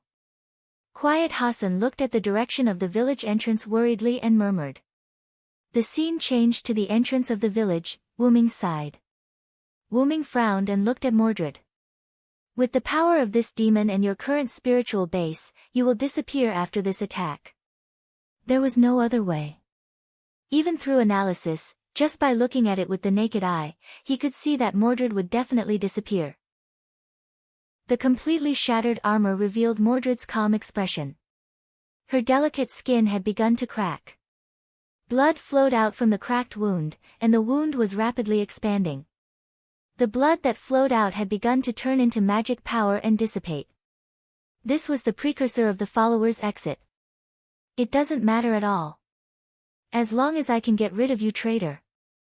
The queen will be very happy. At this moment, Mordred, whose face was covered in blood, showed a naive smile.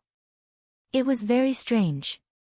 The traitor knight wants to help the queen, but he wants to eliminate me, the queen's close servant.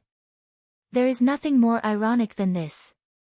Mordred was angry and wanted to say something, but Wyrm immediately interrupted her. But you don't have a chance, Mordred. Chapter 765. Mordred's eyes narrowed. After Wyrm finished speaking, Mordred already felt that something was wrong. Thus, Mordred hurriedly swung down her attack. However, just like what Wyrm said, Mordred did not have a chance. Something was faster than her. The silver-white chains that were emitting a purple aura wrapped around Mordred's body. Her arms, thighs, abdomen, neck, and finally, the Emperor's sword that Mordred was holding high was wrapped up by the chains. At this moment, the sound of the chains entered Mordred's ears. Clang, clang, clang. The continuous sound of the chains came from behind Mordred. Mordred tilted her head slightly and saw a dark purple ripple. The chains were coming out from there. Although Mordred did not see where the ripple came from, needless to say, it was on Wyrm's side. Damn it!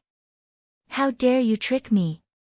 Mordred struggled, trying to break free from the chains, but it was not effective. However, the enraged Mordred once again overdrew his spiritual base.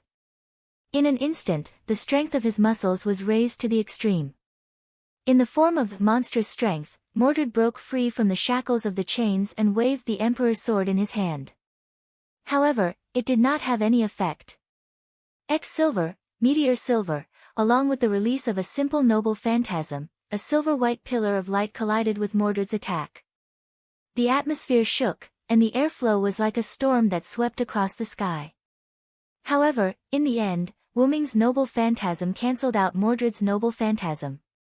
Mordred, who had been bound by Wyrm's annihilation lock for a while, no matter if it was her magic or the power of her noble phantasm, they were all destroyed by the annihilation lock.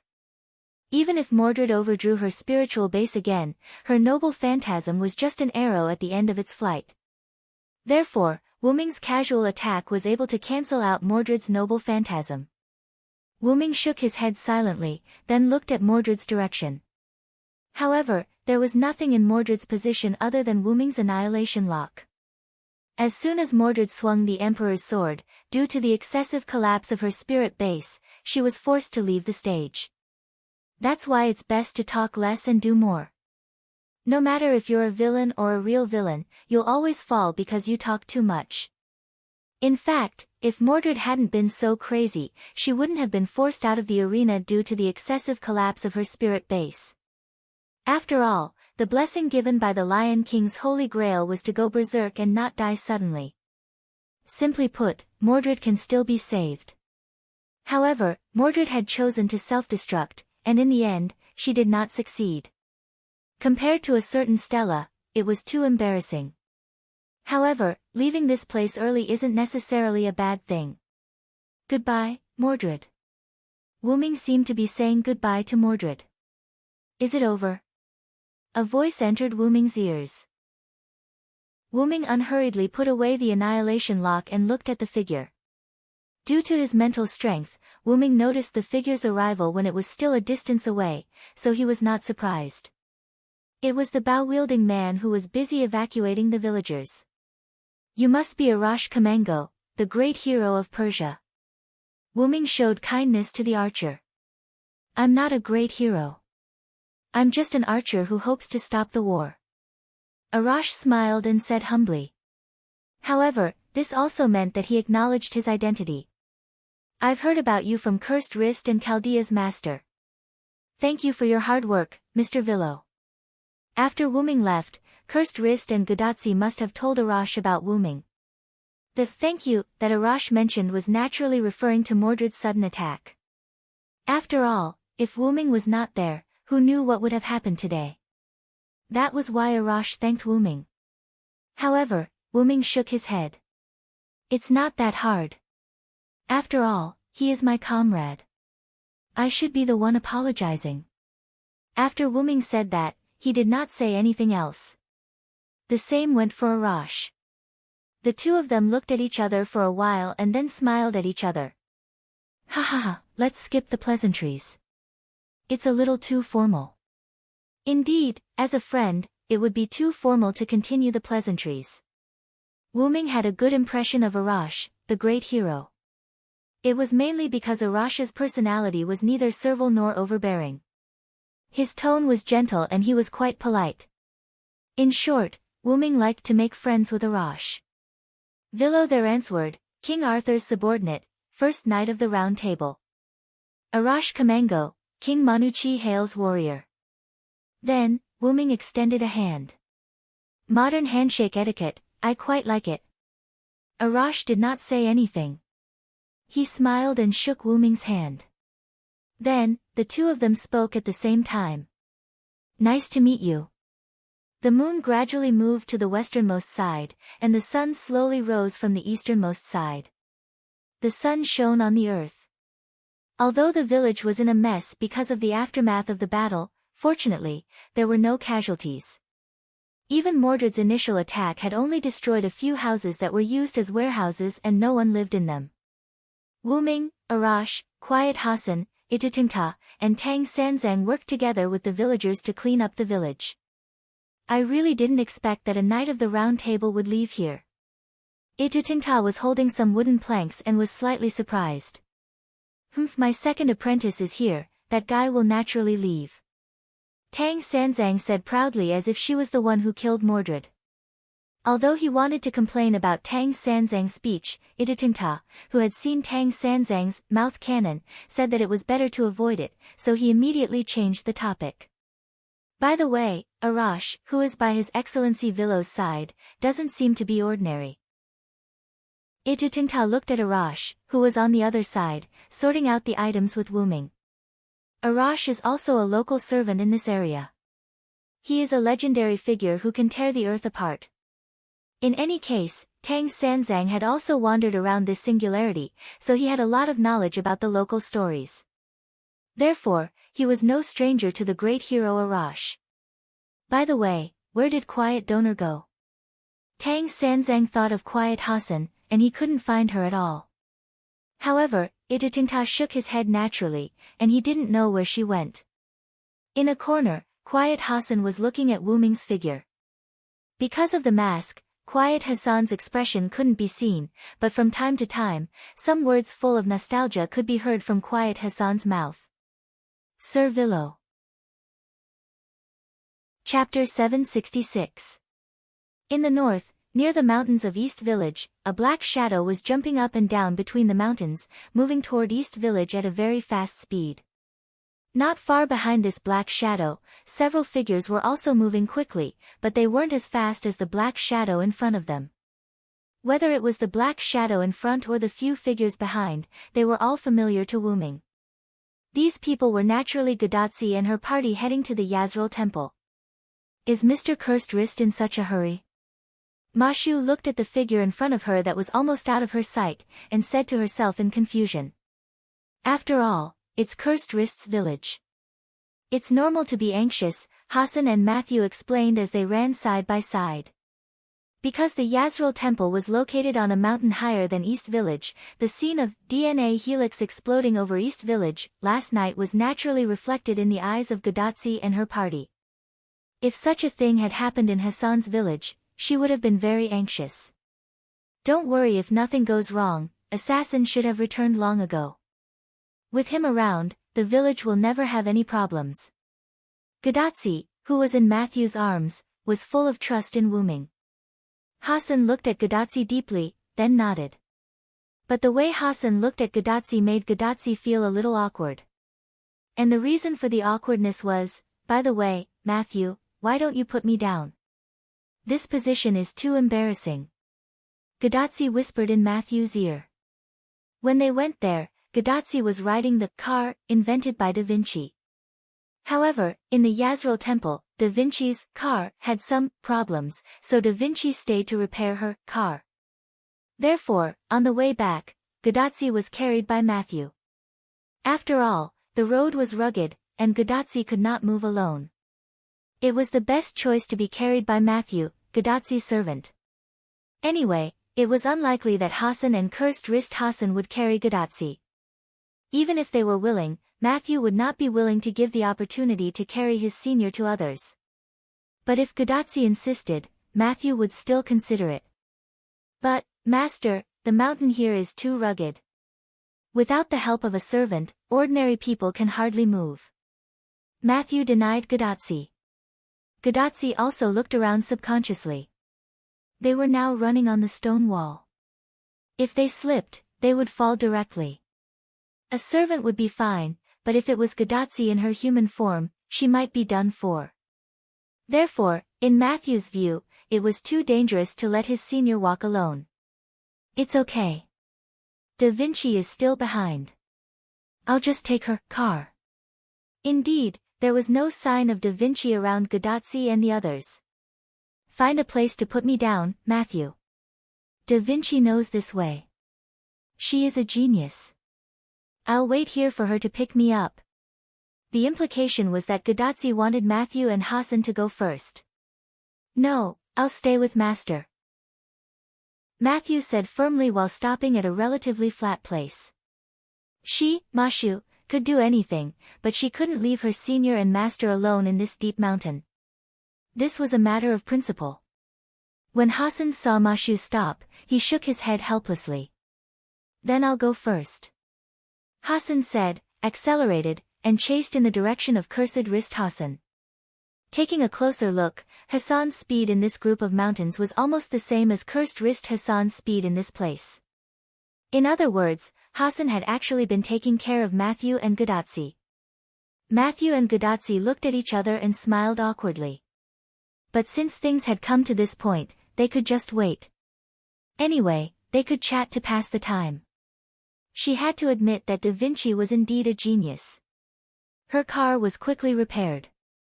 Hey, your genius Da Vinci is here. Da Vinci was driving a strange, small aircraft similar to a UFO, flying toward Gadotsi and Matthew. Lubdavir, who was responsible for protecting Da Vinci, was half-squatting on this small UFO. As a knight of the Round Table, he naturally had the unique skill of not falling off from the object he was riding. Da Vinci's speed was very fast. Matthew and Gadotsi only waited for a little while before Da Vinci came over in her UFO. Finally, Da Vinci is here. Gadotsi stood up excitedly. Did you miss me, the genius? Tachika-kun, Da Vinci opened the UFO hatch and motioned for Gadotsi to come in. Gadotsi nodded, walked in quickly, and sat down in the co-pilot's seat next to Da Vinci. Lubdavir jumped down from the UFO. Miss Matthew and I will walk. After all, the UFO's design structure could only accommodate two people, the driver's seat and the co-pilot's seat. Therefore, the surface of this UFO could only accommodate one person. I agree with Mr. Lubdavir's opinion. Master, you and Da Vinci can go first. Mr. Lubdavir and I will catch up, Matthew said to Gadotsi in the co-pilot's seat. However, this was the best choice, so Gadotsi also nodded. Then, Da Vinci, let's go. The nozzle behind the UFO suddenly sprayed flames, and the entire UFO flew out directly. Wait a minute, Da Vinci, I haven't fastened my seatbelt yet. Looking at the UFO in the distance, Matthew and Lubdavir didn't know what to say. Then, Lubdavir looked at Matthew, his compatriot. Let's go, Matthew. Yes, Mr. Lubdavir. The two also embarked on the journey to Dongji village. At the forefront, Cursed Wrist Hassan arrived at Dongji village first. Standing on a cliff, he looked down at the messy but not damaged Dongji village, as well as the villagers who were packing up and the servants who helped the villagers pack up. Seeing this, Cursed Wrist Hassan breathed a sigh of relief. At least the village was still there, and the villagers seemed to be fine. Immediately afterward, cursed wrist Hassan jumped down.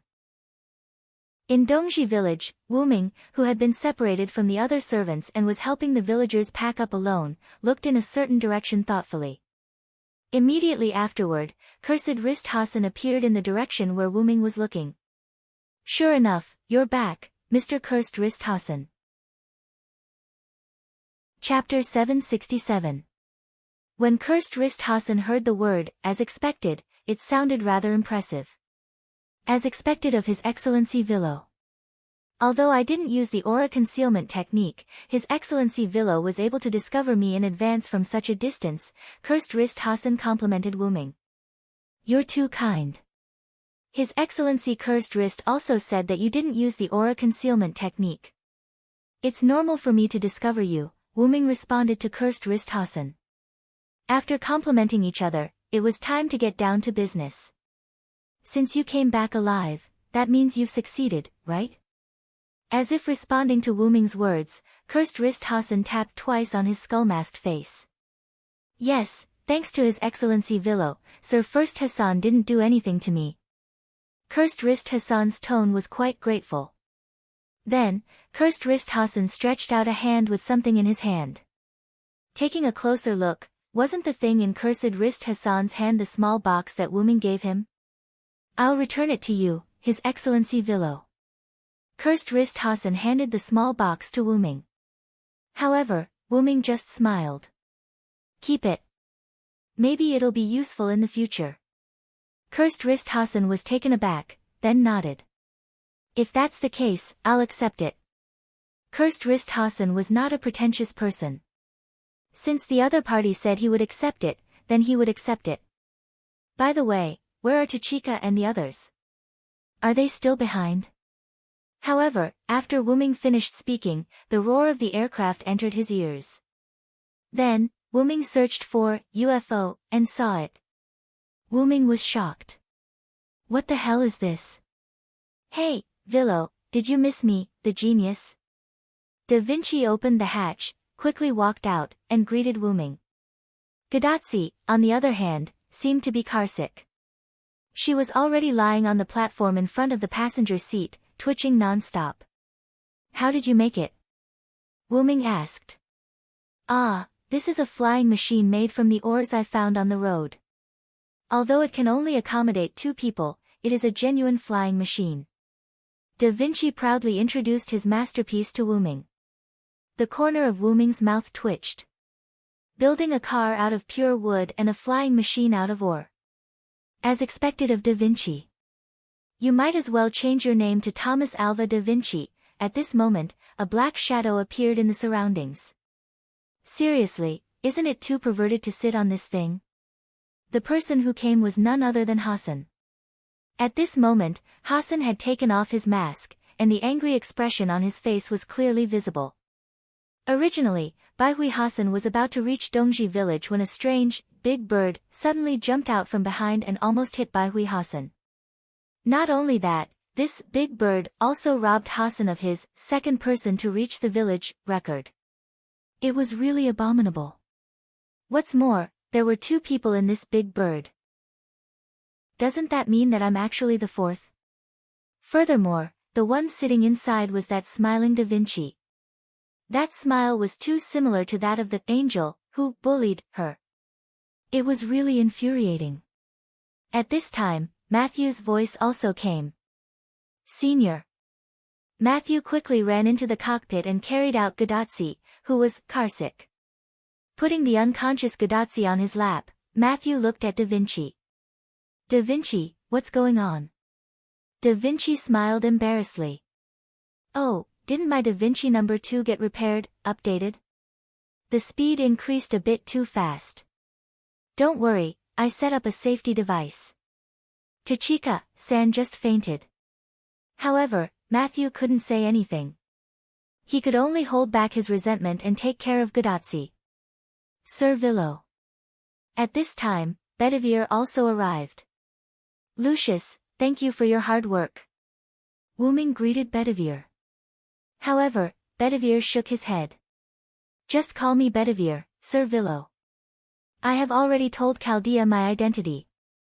Wuming suddenly realized and then nodded. It seemed that something had happened that made Bedivere open his heart. "TSK, I already felt that you were a knight of the Round Table." Hassan looked unhappy. It seemed that she still had a lot of resentment against the Knights of the Round Table. But seeing that she didn't do anything, it seemed that Hassan also understood that resentment shouldn't be vented on allies. "Senior Villo, you and Mr. Bedivere really hid it from us," Matthew said with a little temper. Sorry, but even so, I still think it's better for Bedivere's identity to be explained by him." Wuming apologized with a smile. And Matthew was just joking, so she agreed with Wuming's words. On Chaldea's side, monitoring Gadatsi's body, Roman couldn't help but complain after hearing it. "I thought it was strange at the beginning. Why would Lucius be friends with the Villo? It turns out that it's the relationship between Bedivere and the Villo." Hearing Roman's voice, Wuming frowned and asked. "I suddenly feel that your complaints are so weak." In Chaldea, the doctor's back was gray. "By the way, doctor, when will Senior wake up?" Matthew asked with concern. "Gadatsi waking up as soon as possible is the most important thing for her at the moment. It should be fine in a few minutes." Roman looked at Gadatsi's physical data and replied to Matthew. Matthew breathed a sigh of relief. "A few minutes, it's not a big deal." In this regard, Wuming spoke. "In that case, let's go to the house and wait for a while. Just in time, we can start the battle plan again." The servants looked at each other and nodded. Soon, everyone came to Gadatsi's residence, which was referred to as Chaldean Embassy. By the way, Wuming brought Quiet Hassan, who was rescued, and Tang Sanzang and Kuroto Ta, who were brought back by the way. Just then, Gadatsi woke up. "Matthew, I seem to see my deceased grandmother waving to me." Mashu was so scared that she didn't know what to do. What? "Senior, you have to cheer up, Senior." Wuming laughed involuntarily. "Well, Tachika, there are new partners here. Don't bully Matthew like this." After Gadatsi woke up, Wuming introduced Tang Sanzang and others to Cursed Wrist and others, and then began the battle meeting. "First of all, report your situation in Azrael Temple, Tachika." Chapter 768. Yes. Gadatsi stood up and saluted. After explaining the details, Gadatsi summed it up in one sentence. "After successfully arriving at the Azrael Temple, we passed the trial of the first Hassan. After showing the token you gave to the first Hassan, Cursed Wrist Hassan was fine, and the first Hassan said that he would help Chaldea save humanity. That's all." "Very well, since the assassin agreed, then he will definitely help us at the right time. We don't have to pay attention to this for the time being." Wuming nodded with satisfaction.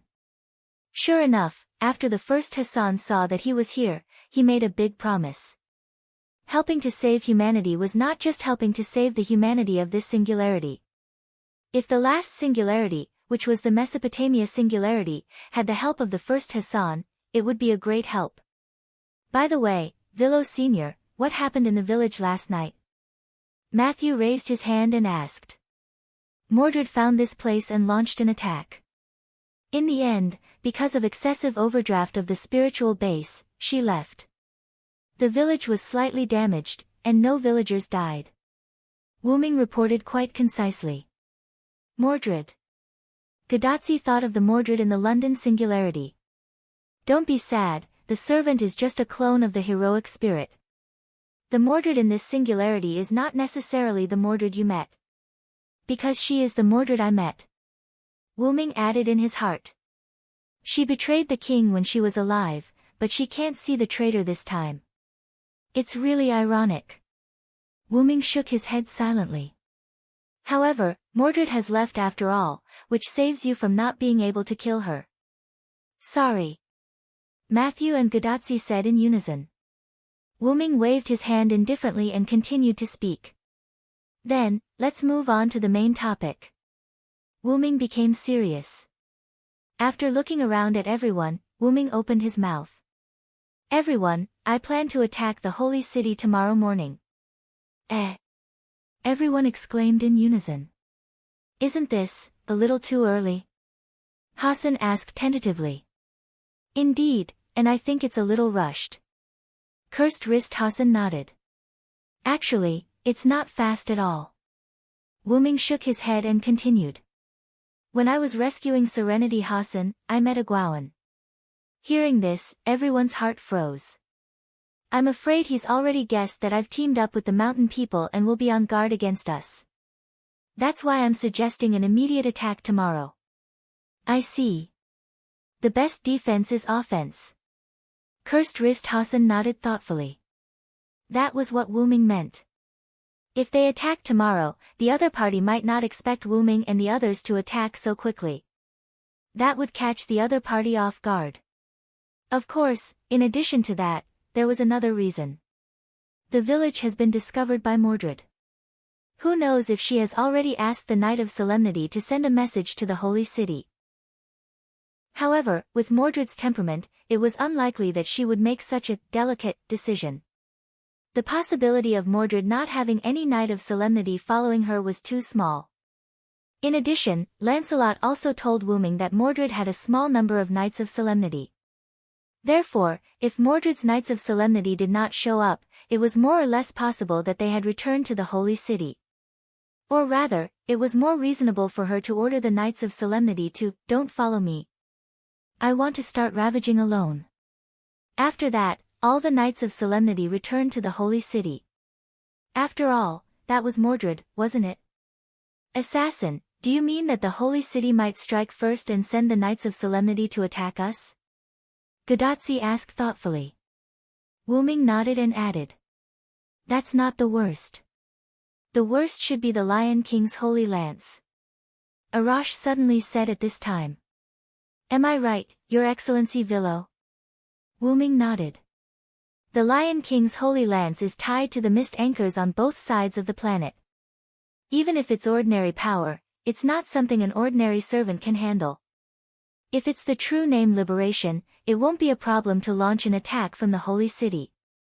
Wuming said something rather terrifying. If the Lion King knows our location.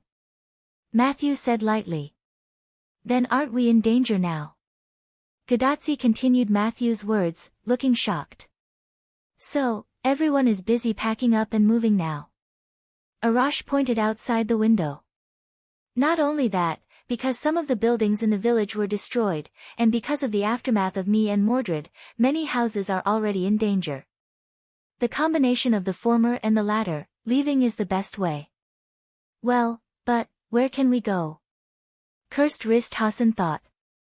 Let's go to the West Village, Wuming said. My village?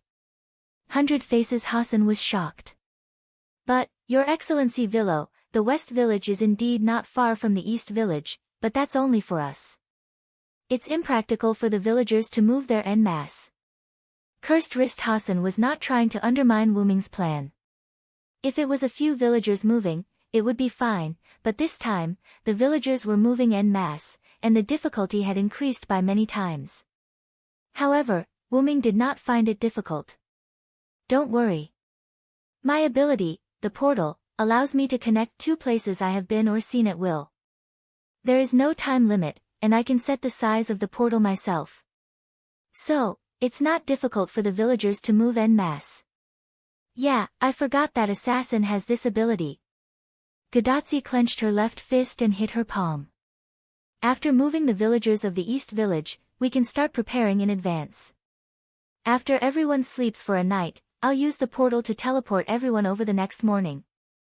If a Gwawan was here, he would definitely scold Wuming for cheating, because Wuming had entered the Holy City and walked around once. Of course, if the Lion King's Holy Lance was still maintaining the light film, Wuming's portal might not be able to pass through. So, it would depend on the situation when the time came. Question, why don't we attack at night? Quiet Hassan, who had not spoken much, spoke up. Wuming did not even need to answer this question. Gadotsi and the others were very clear about this question. It's all because of Gawain, Gadotsi and Matthew replied in unison. Chapter 769. As people who had witnessed Gawain's power, Matthew and Godotzi still remembered it clearly even now. The Knights of the Round Table were all given different blessings by the Lion King with the Holy Grail, and Gawain's blessing is everlasting. As the name implies, as long as he is around, it will always be daytime, Wyrm explained. Therefore, even if Godotzi and the others chose to attack at night, once they arrived at the Holy City and encountered Gawain, it would become daytime because of Gawain. As the gatekeeper of the Holy City, Gawain basically would not leave the gate of the Holy City. Therefore, the probability of them encountering Gawain was 100%. Therefore, Wyrm said that it was better to wait until the day to attack. Then there's no other way. Hassan expressed that he understood. After the villagers are relocated and settled, we'll use one night to recharge and prepare for the attack at dawn the next day. Everyone nodded and then began to move the villagers. First, they gathered the villagers who had already packed their things to a slightly open area in the village. Then, Wyrm walked to the center, waved his hand, and opened a black-purple ripple. However, this ripple was only the size of a person. Immediately afterward, Wyrm looked at Baijiu Hassan. Baiqian, come with me first. After all, that was Hassan's home ground. It was not a bad idea to let Hassan return to the West Village to make arrangements. Hassan nodded. She was not stupid. On the contrary, she was very smart, so she naturally understood what Wyrm meant. She walked to the portal, adjusted her mentality, and walked in first. Immediately after, Wyrm looked at Cursed Wrist Hassan and the others behind him. I'll expand the area of the portal later. At that time, you can start to arrange for the villagers to go in. Cursed Wrist Hassan and the others all nodded. Then, Wyrm pounced forward and entered the portal, his figure completely disappearing. In the blink of an eye, Wyrm came to the West Village that he was familiar with. I'll inform the villagers and let them get ready. After Hassan finished speaking, he left Wyrm's side as if he was escaping. It seemed that Hassan was quite unwilling to be alone with Wyrm. After shrugging his shoulders, Wyrm also left the portal. He was ready to head to Abante. Because Abante was hovering vertically over the West Village, it was not difficult to find. Wyrm came to the monitoring room in Abante and sat down. Speaking of which, this chair is really comfortable. Wyrm patted the sofa chair he was sitting on with a comfortable expression. Translator, WQL editor, Alim as if it wanted to make Wyrm more comfortable, two wooden tentacles stretched out of the floor and started to massage Wyrm's shoulders like two hands. Wyrm didn't know whether to laugh or cry. Alright, Abant, I appreciate your kindness. Speaking of which, where's Giliel? The moment Wyrm finished speaking, a virtual screen appeared in front of Wyrm. The picture on the screen was Giliel. At this moment, Giliel was playing in the nearby mountains. It couldn't be helped. Giliel was unlikely to be with the monkey, and other than the village, there was no one else here. So, Giliel could only entertain herself. This guy. Wyrm looked at Giliel who was playing with a soul-eating beast that Wyrm had seen once. Wyrm showed a helpless expression. Giliel, can't you see that demonic beast is about to cry, gate? As Wyrm chanted the spell, a black-purple ripple appeared beside Wyrm. At the same time, on the screen, a black-purple ripple appeared below Giliel who was playing with the demonic beast. Giliel naturally fell into the black-purple ripple and let out a rather cute sound. Ugh, Giliel appeared from the teleportation door beside Wyrm and sat on the ground. Master, are you back? Just as Gopro finished speaking, another black shadow fell out of the portal that had yet to close. It fell straight into Gopro's arms as she sat on the ground. Oh, my little cutie, have you followed me too? Giliel smiled and stroked the soul-eating beast's eyeless seaweed head. Then, the soul-eating beast opened its mouth and didn't dare to make any sound. As a demonic beast, it had its own instincts. Its instincts told it that this guy who had been playing with it wasn't someone to be trifled with. The person sitting on the chair over there was even more so. It felt like it was in the stomach of a certain creature, and the surrounding ground and walls gave it a strong sense of crisis. Then keep it and play with it. Remember not to let it run around. It won't do if it hurts someone. Wuming wasn't too concerned about the frightened soul-eating beast. Yes, thank you for your magnanimity, Master, Giliel said to Wuming with a smile. Then, Giliel came to her senses. By the way, Master, why did you suddenly come back? Giliel turned over and sat on the soul-eating beast's back, swaying her legs. The East Village has been exposed. The villagers of the East Village will move over later. Looking at the villagers of the West Village who were gathered by Hassan on the screen, Wuming explained to Giliel. By the way, did anything happen while I was away? For example, did the West Village expose its location? Of course not, Master. Abant's monitoring ability is very strong. It has monitored everything within a kilometer of the village. As long as it finds anything unusual, it will tell me. Wuming nodded. After thinking about it carefully, he realized that something was amiss. In other words, Abant has been doing things these days, and you have been playing? In an instant, Giliel broke out in a cold sweat. No. How could that be, Master? I also patrolled around the village, ahahaha. Just kidding, I didn't expect you to do that. Although Wuming was right, this sentence still made Giliel a little sad. But it was just a little sad. She would be fine after playing with this soul-eating beast. With that thought in mind, Jillian looked at the shivering soul-devouring beast beneath her. This made the soul-eating beast, which sensed the danger, tremble even more, but it couldn't do anything. The powerful aura around it made it dare not move at all. Just when Wuming decided to expand the portal below, a new image suddenly appeared on the big screen. A knight with a magic bow and long red hair came to the surroundings of the West Village. Tristan. Chapter 770. Wuming and Tristan were both knights of the Round Table. The two of them had met not long ago, so Wuming definitely wouldn't recognize the wrong person. Why is Tristan here? Wuming muttered to himself, puzzled. Tristan was clearly imprisoned at the bottom of the pyramid by Ramses II, so why would he come here? Although there was a possibility of impersonation, Wuming felt that there was another possibility, and that was, Ramses II had released Tristan. It would be fine if he was an impersonator, but if he was released by Ramses II, then it would be a great disadvantage. Just like what Ramses II told Wuming, Wuming couldn't be sure if Artoria would attack him with the Holy Lance when the singularity was about to be repaired. Similarly, Wuming couldn't be sure if Ramses II would stab him in the back at the end. After all, if Tristan was released at this time, it would obviously disrupt the normal progress of Wuming and the others.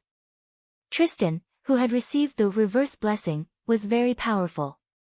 He was no longer sad and was no longer afraid of poison. Using the invisible vacuum blade to kill could be said to be incomparably cruel. When he was stabbed in the back by Wuming, it was only because Wuming took advantage of Tristan's unfamiliarity with the enemy's intelligence.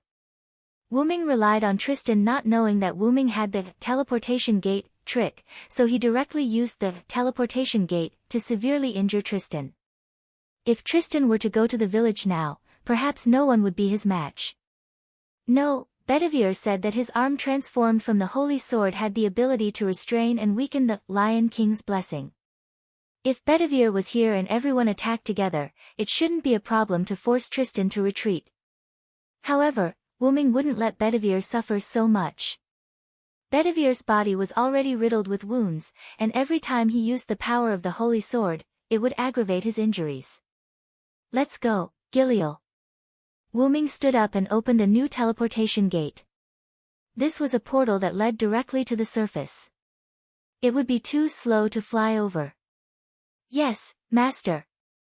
When Tristan's figure appeared on the big screen, Gopril stood up from the Soul-Eater beast's back, or rather, flew up. She could tell that Tristan's sudden appearance had disrupted Wuming's plan. As Wuming's weapon, Tristan naturally had to solve the problem for his master. The master and servant walked into the teleportation gate, leaving the shivering soul-devouring beast alone in Abanti's body.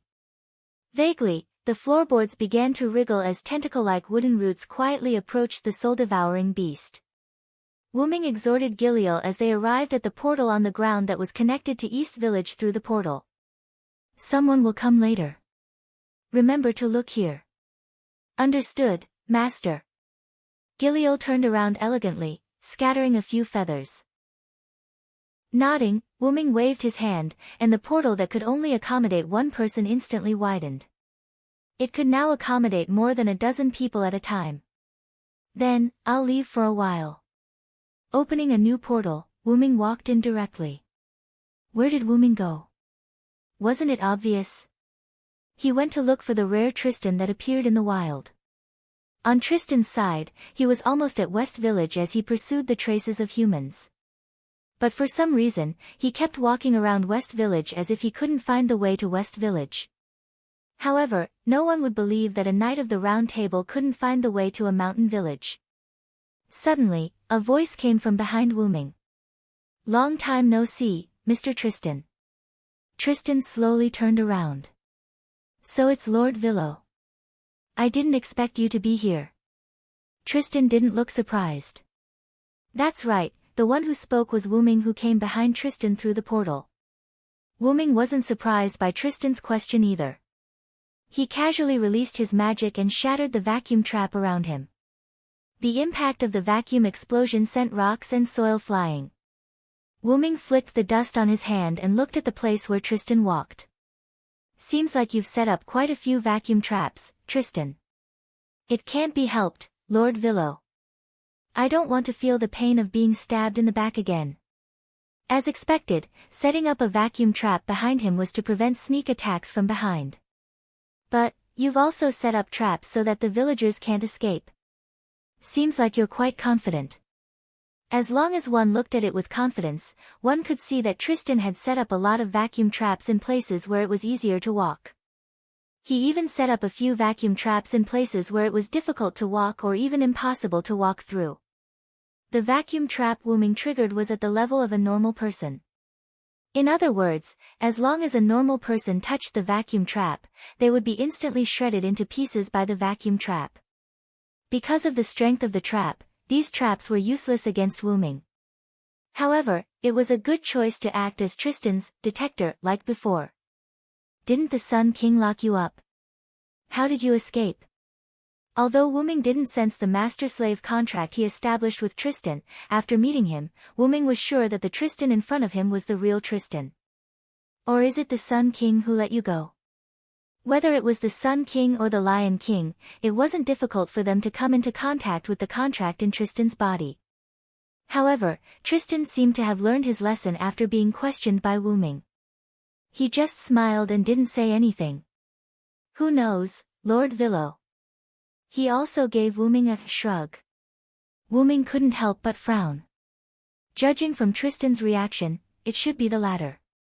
In that case, I'm afraid you won't answer questions like, have you ever returned to the Holy City, or, have you ever sent any news back from this village?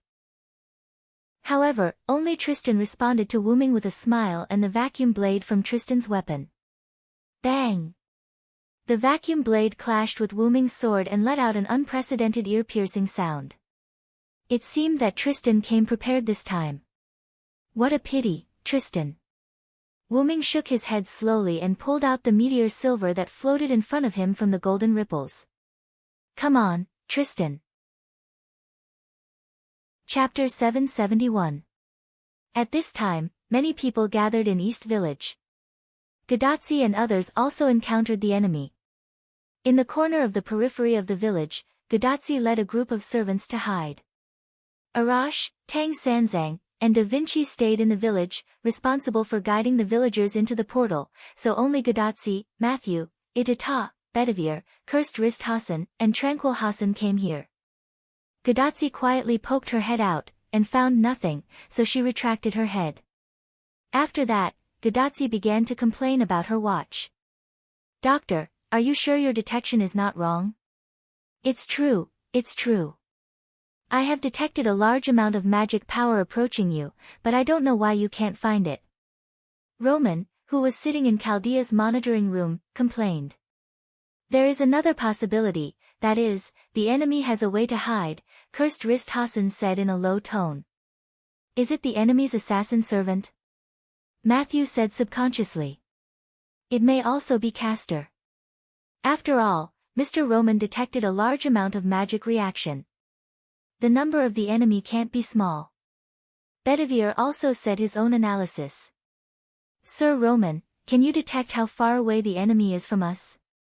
Cursed Wrist Hassan looked at Gadazzi's watch communicator. It's about 300 meters, Roman replied. 300 meters.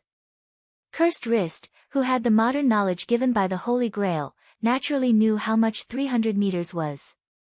So, Cursed Wrist Hassan observed the terrain. My village is built halfway up the mountain. It's extremely hidden. If the enemy is still 300 meters away from us, they shouldn't have come up yet. That might be the reason why they didn't see the enemy. So, what should we do next? After all, Cursed Wrist Hassan was a local, and asking him at this time was the best solution. Gadazzi wouldn't force herself at this time. After testing the direction of the wind, Cursed Wrist Hassan came up with a plan. At this time, we have to rely on Tranquility, Cursed Wrist Hassan said and looked at Tranquility Hassan. Me? I understand. Quiet Hassan was taken aback, and then he understood. Tranquil Hassan actually had a very low opinion of himself, so when Cursed Wrist Hassan leaned on him, Tranquil Hassan was actually at a loss. However, after sensing the direction of the wind, she understood. However, Gadazzi, Matthew, and the others, who were not familiar with Quiet Hassan, did not understand. Tranquil Hassan's body fluid is highly toxic. It can evaporate with the wind, and the current direction of the wind is downwards. Cursed Wrist Hassan did not finish his explanation, but Gadazzi and the others understood what was going on. As long as Quiet Hassan sweated and let the sweat evaporate, and then the highly toxic sweat would be passed down with the wind, it could achieve the effect of silently killing people. Coincidentally, Tranquil Hassan has a kind of footwork that is specially used in conjunction with his poison. After Cursed Wrist Hassan finished speaking, he looked at Tranquil Hassan who had already walked forward. It's called the Silent Dance. Everyone followed Cursed Wrist Hassan's gaze and looked over. Tranquil Hassan began to dance. It was a very simple dance. As long as one remembered a few simple footwork, even an ordinary person could perform it. However, the main function of this dance was not its difficulty, but its ability to quickly make the dancer sweat. Gradually, Tranquil Hassan's body began to sweat. Hoo! A cold wind blew, and the poison invisible to the naked eye was carried away by the cold wind from Tranquil Hassan's body to the bottom, which was the direction where the enemy was expected to appear. At the end of the dance, a large amount of deadly poison was evaporated into the air below by Tranquil Hassan. It's over. Tranquil Hassan took a breath and said to Cursed Wrist Hassan and the others who were hiding behind him. Now, all they needed to do was wait. I hope Sir Arash and the others can hurry up.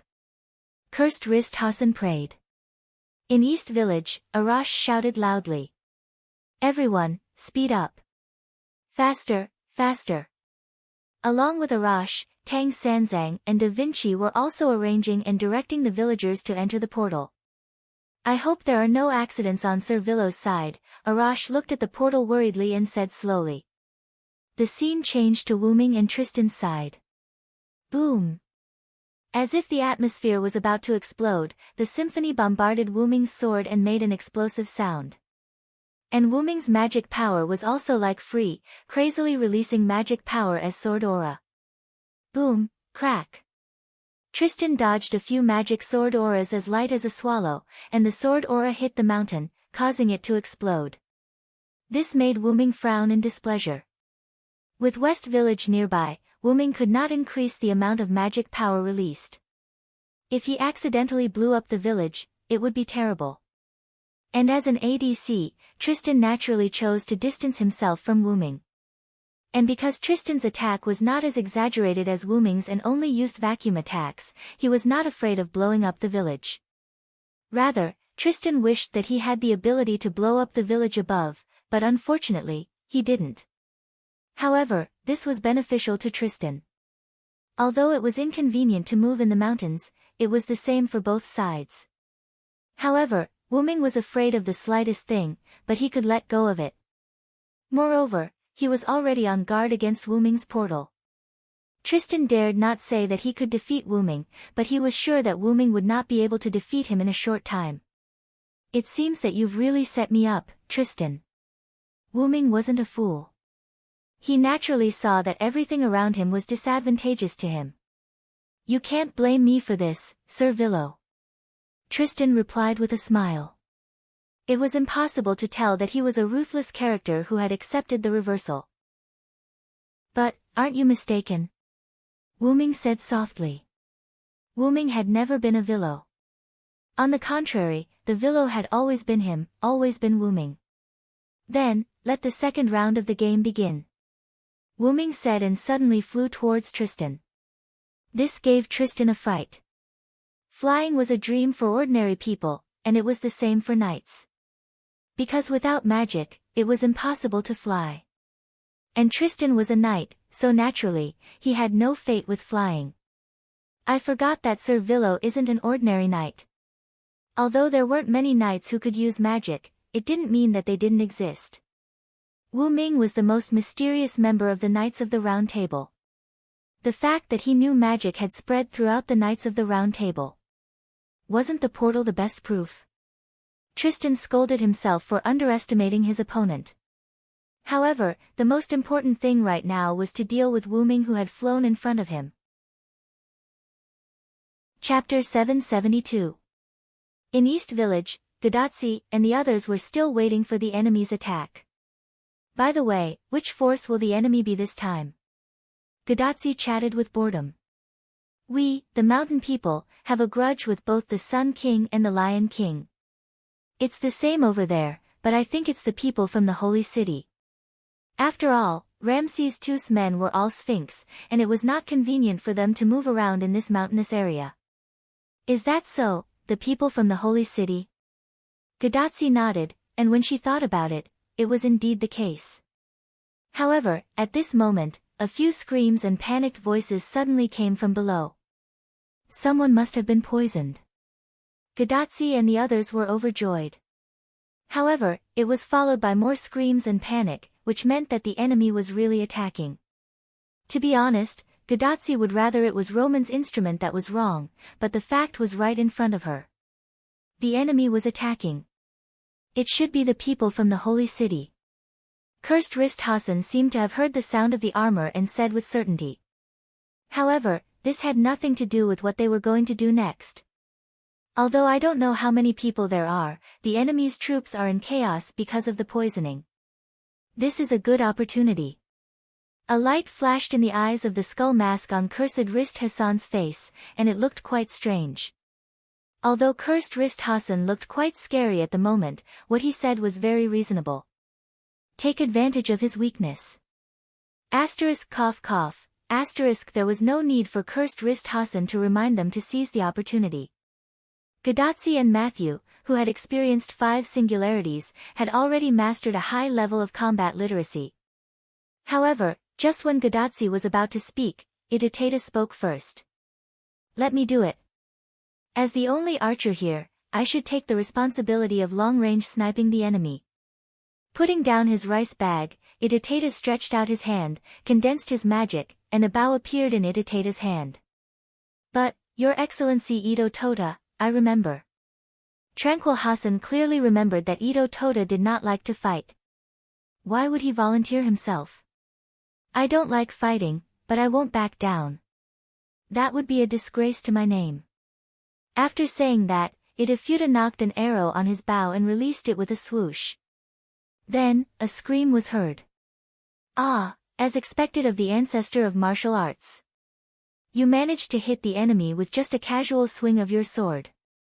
Roman praised in Chaldea. Immediately afterward, Roman discovered many individual heat source reactions from the monitor on the big screen. In the end, because the distance was too far, the instrument could no longer detect them. Tachika, be careful. They have over 100 people.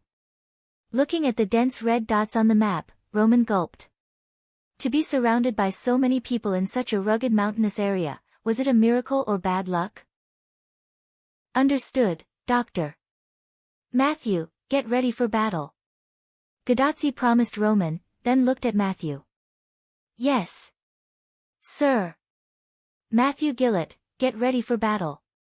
However, a withered arm blocked in front of Matthew. Don't worry, Ms. Matthew. Cursed Wrist Hassan shook his head silently. How can we take the initiative to attack in such a place that is easy to defend and difficult to attack? Immediately afterward, Cursed Wrist Hassan explained the terrain they were now in. The mountain road leading to the village was a spiral road, and Cursed Wrist Hassan and the others were now in the middle of the spiral. Not only were there a lot of stones as cover, but they were also facing the road below. Due to the small population, the mountain road was quite narrow. It was impossible for a group of people to charge up. It could only accommodate a few people.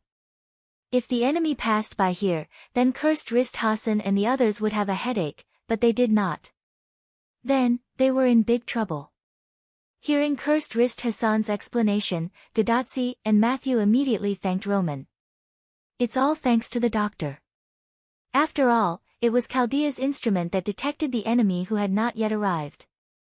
It's all thanks to Villo and Da Vinci.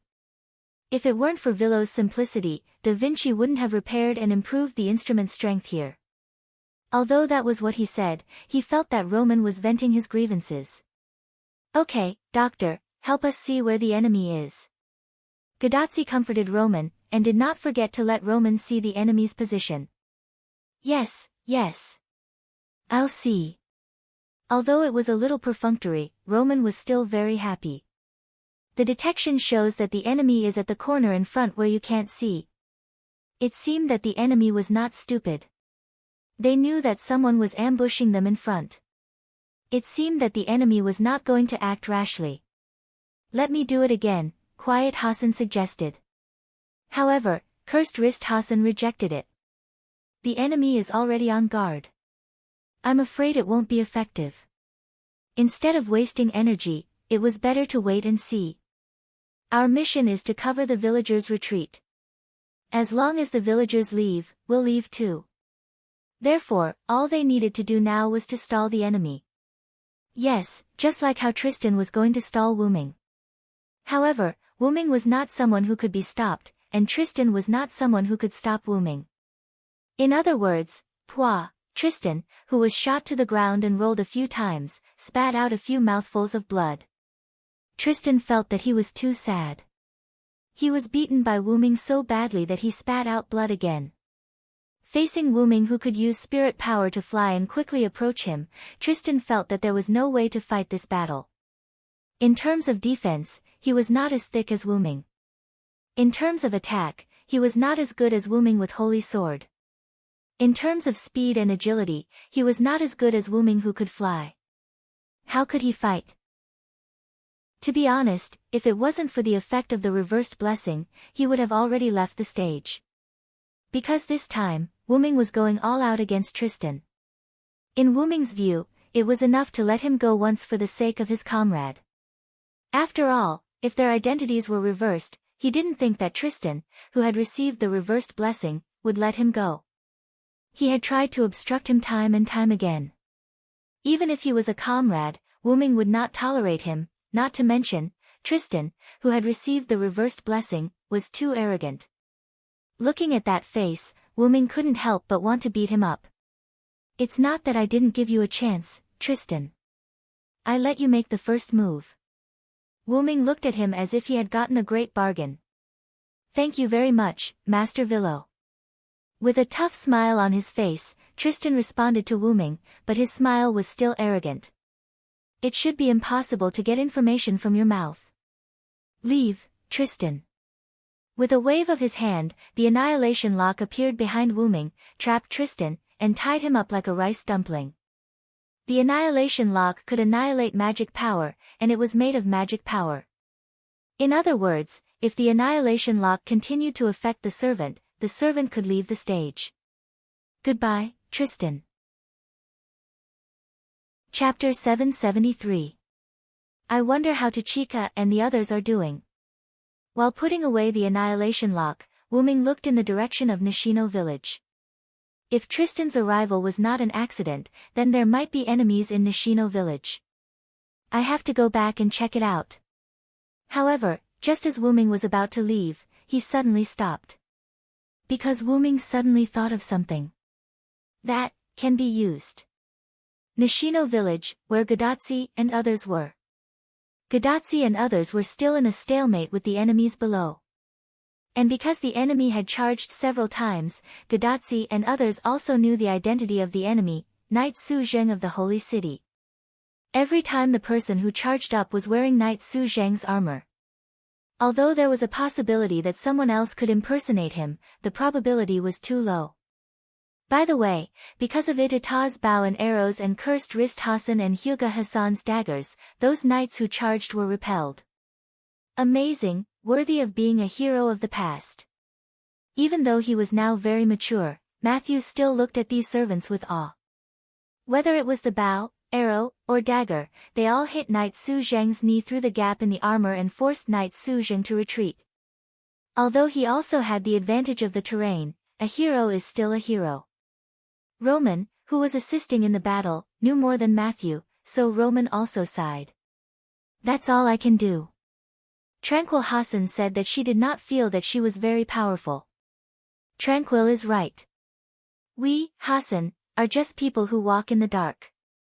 In the end, we can't do anything. Cursed Wrist Hassan agreed. Then, Cursed Wrist Hassan looked at Itata, who had his bow and arrow aimed below to prevent the enemy's sudden charge. Sir Itata, your skills are beyond my expectations. Originally, Cursed Wrist Hassan only wanted Itota Sato to deal with Solemn Knight because he was an archer. Who would have thought that Kurodo Ta was so skilled? Cursed Wrist Hassan had never seen Kurodo Ta miss. Basically, every arrow hit the enemy's knee. Ha, Lord Cursed Wrist, you flatter me.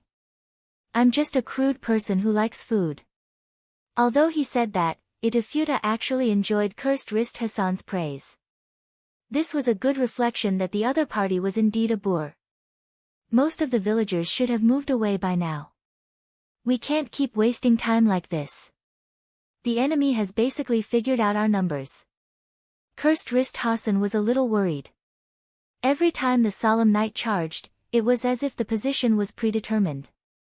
If Cursed Wrist Hassan and the others attacked, they would gradually expose the number of people who could attack from a distance. If they did not attack, the other party would charge again. And because the other party had groped a lot, the Solemn Knight almost rushed up several times. If it weren't for Matthew and Bedivere to repel the other party when they rushed up, I'm afraid the enemy would have already rushed up. However, because of this, the other party almost figured out the exact number of people on their side again. All kinds of phenomena showed that the other party had a wise commander. As long as he was given a little more time, he would probably command the Solemn Knight to charge up. With this thought in mind, Cursed Wrist Hassan suddenly realized something. How long has it been since the other party launched a charge? About 10 minutes, Roman, who was a combat support, reported. But if I remember correctly, the Solemn Knight's charge is very regular. About 5 minutes, Roman said again. Could it be that the other party has made a new move? Gadatsi also realized the problem. Since the other party has broken the pattern, I'm afraid it's really like what Her Excellency Tachika said. The other party has made a new move. Quietly poking his head out, Cursed Wrist Hassan looked down and found that the other party did not show any signs of charging again. Then, Cursed Wrist Hassan looked at Gadatsi and spoke as if he was asking for a discussion. Let's retreat, Her Excellency Tachika.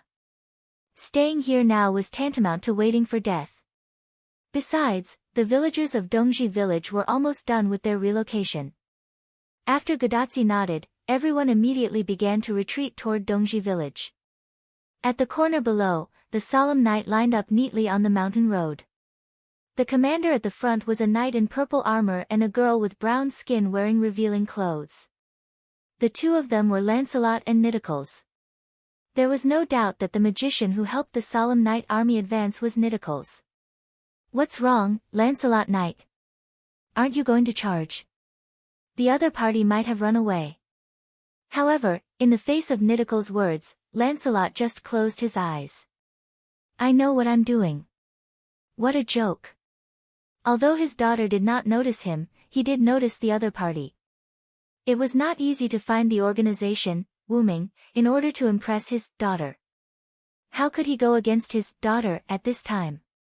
If she could say, "You did a great job, Dad," when the time came, he would die without regrets. So, it was fine to drag it out now. Even if the higher-ups held him accountable afterwards, what was there to be afraid of? Anyway, he would have to turn against them later. This was Lancelot's fantasy in his mind with his eyes closed. Nitocles looked at Lancelot with a rather wretched smile with disgust. Obviously, he looks okay, but he actually shows such a smile. It's really disgusting. But it's good not to attack. Anyway, Sir Osmendes only said to help the people of the Holy City. I used magic to bring the other party's troops here, which can be considered as help. In fact, it was not only Lancelot who discovered Matthew through the last wave of the previous charge, but Nitocles also discovered Matthew. However, although it was Sir Osmendes's idea, Nitocles would be happy if she could comply with Sir Osmendes's idea and at the same time ensure the safety of Matthew and the others. Anyway, she was not from the Holy City, and the Lion King had no right to question her. When the time came, she could just push the responsibility to Lancelot. In this way, the two leaders stopped communicating and were in a stalemate. This made the solemn knights suffer. They could only wait here foolishly. It could not be helped. As a knight, the most important thing was to obey the orders of the higher-ups. If something happened, they could just push the responsibility to the leader, Lancelot. It was impossible for Lancelot to betray them. In this way, the solemn knights also relaxed. A large group of people waited here quietly, waiting. Chapter 774. They quickly returned to East Village, and it was Arash who greeted Gadotsi and the others. You're back. Everyone, hurry up and evacuate. The villagers have already retreated, Arash said. Then, let's go, everyone. With Gadotsi's order, everyone passed through the portal and instantly arrived at West Village. No matter what, I feel it's incredible that you can teleport over such a long distance. Villo is really abnormal. Roman, who was sitting in the Chaldea control room, watched Gadotsi's coordinates move to a place far away in an instant, and he couldn't help but sigh. Ignoring Roman, Gadotsi immediately looked at the villagers around the portal. Everyone, let's go. There shouldn't be anyone left behind, right? The villagers all shook their heads, indicating that no one was left behind. By the way, why don't I see Miss Hassan and Senior Villo? Matthew looked around. Other than the few followers and Gadotsi, there were only the villagers of East Village and the villagers of West Village who came to join in the fun. They probably left for a while, but with Assassin's character, she should have left someone to take care of us. Of course, I'm the person my master left behind to take care of you, monkey, you. A rather lively voice reached the ears of Gadotsi and the others. Following that, an angel-like figure slowly floated down from the sky, accompanied by a flurry of feathers. I remember you are Miss Gopril, right? Matthew was happy that he still remembered the other party's name. Although as a monkey, although you called my name directly, you are Master's friends. Sigh. Gopril shrugged and looked rather helpless. If Master finds out that I'm rude to these monkeys, he will definitely hit me on the head. Therefore, Gopril, who chose to follow her heart, suppressed the thought that she couldn't see through the monkey in her heart. Master found something unusual around this village. Combined with the sound just now, I'm afraid there are enemies attacking. Gopril crossed her legs, crossed her arms, and maintained a lying posture, floating in the sky. Since the enemy is attacking, we should go and help Assassin. Then, Gadotsi looked at Matthew. Let's go, Matthew. Your Senior Villo needs help. Yes. Master. With a wave of his hand, Matthew materialized his shield and was ready to go. Master's battle ended long ago. Besides, Master is not a weakling who needs help, Giliel suddenly said. At the same time, he emitted a terrifying aura. The villagers were so scared that they didn't dare to move, and the servants present were also in a state of facing a formidable enemy. Tachika, be careful. This guy is super dangerous. Roman, who was sitting in Chaldea, detected the magical power of Gapril through the instrument. She was no longer an ordinary servant, she was even stronger than a first-class servant. Even if you say so, doctor, what can we do now? Swallowing her saliva, Gadotsi quietly talked to Roman. Of course, Master likes the weak very much, so I won't do anything to you. As if the prank was successful, Gapril instantly put away her terrifying aura and put on a cute smile. But no one would think that Gapril was a little girl because of her cute smile. You're scaring people again, Gapril. At this time, a familiar voice came through. Wuming's figure appeared directly behind Gapril and stretched out a hand and pressed on her head. Master, you're here, ahahaha. The smile on Gapril's face changed again, from a cute smile to a harmless smile, and it was getting stronger and stronger. Remember, don't scare people in the future. However, Wuming just patted Gapril's head and didn't do anything to Gapril. Master? In Gapril's opinion, after scaring so many people in such a big occasion, he should at least be punished a little. Without saying much, Wuming patted Gapril's head and landed on the ground. It feels like Master is a little unreal. Gapril narrowed her eyes and looked at Wuming, who landed on the ground. But immediately, Gapril returned to her original state. Just as Gapril said before, Wuming was not so weak that he needed help. Naturally, Wuming was not so weak that he needed her, Gapril, to be suspicious of him. After all, even if it was unreal, it must be Wuming's doing, so there was no need to worry. Gapril, who thought it through, flapped her wings and flew down. Is Hundred Faces Hassan here? After Wuming landed, he immediately looked for Hundred Faces Hassan. I'm here. Hundred Faces Hassan answered and immediately stood out from the crowd. In fact, she had just arrived, which was why she squeezed out from the crowd. You and Cursed Wrist Hassan, settle the villagers down for the time being, find a room, and start the emergency meeting immediately. Looking at Wuming's serious expression, Hundred Faces Hassan obediently guided the villagers with Cursed Wrist Hassan. After Hundred Faces Hassan prepared a house for Wuming and the others for the meeting, Wuming and the others gathered together. Did you find something unexpected? Da Vinci was the first to ask. In fact, other than some strange things, Da Vinci was quite reliable. I met Tristan nearby. Didn't he sign a contract with the senior Villo, and the senior Villo sent him to the desert? Matthew's meaning was clear. Why did the other party suddenly come here? It's really strange, and as far as I know, Tristan should have been suppressed by Ramses II under his pyramid. However, Tristan came out. And if I'm not wrong, you guys have also met the enemy, right? Wuming looked at Gadotsi. Gadotsi was taken aback, then nodded. The timing of the arrival of people from these two villages is too coincidental, so I have to think, I suspect that this is a premeditated joint attack. Immediately after, Da Vinci touched his smooth chin. In other words, you suspect that the Sun King and the Lion King have joined forces. What? Gadotsi and the others were obviously shocked. That's impossible. Cursed Wrist Hassan immediately began to deny it. The Sun King and the Lion King fought for so long, and in the end, because of the stalemate, they were forced to make a non-aggression agreement with each other. I don't think these two enemies will join forces. However, Wuming did not agree. There are no eternal enemies, only eternal interests, not to mention. Wuming paused and did not say anything else. Da Vinci, who probably guessed it, just smiled and did not speak. The others could not guess. In the end, Bedivere, as a knight of the Round Table, spoke. Maybe it's because they have a new enemy. Chapter 775. I think Bedivere is right. I think so too. The think tank, Da Vinci, nodded and told everyone his guess.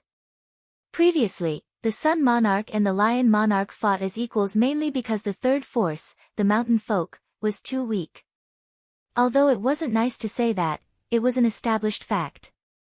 But now, there's a new force, which is the new force of angels summoned by the Willow himself. Those angels aren't as weak as the mountain folk, so they naturally pose a threat to the Lion Monarch and the Sun Monarch. As such, the polarization between the Lion Monarch and the Sun Monarch has collapsed. Although the triangle was indeed very sturdy, it shouldn't be forgotten that although the mountain folk were weak, they were still considered the third force. The sturdy and stable triangle had a fourth force in the middle, which directly broke the stability of the triangle. But in that case, shouldn't the Sun Monarch and the Lion Monarch attack the assassin's angels? Why are they looking for trouble with the mountain folk? Gadotsi couldn't understand this point. Regarding this point, Wuming spoke. Actually, the Skywing species, which are the angels you speak of, are now hovering above the village with Abant. Sigh. Everyone exclaimed and subconsciously raised their heads. Due to the cover of the roof, they couldn't see outside. But even without the cover of the roof, Gadotsi and the others probably couldn't see Abant 10,000 meters above the ground with their naked eyes. However, these people subconsciously raised their heads to express their shock.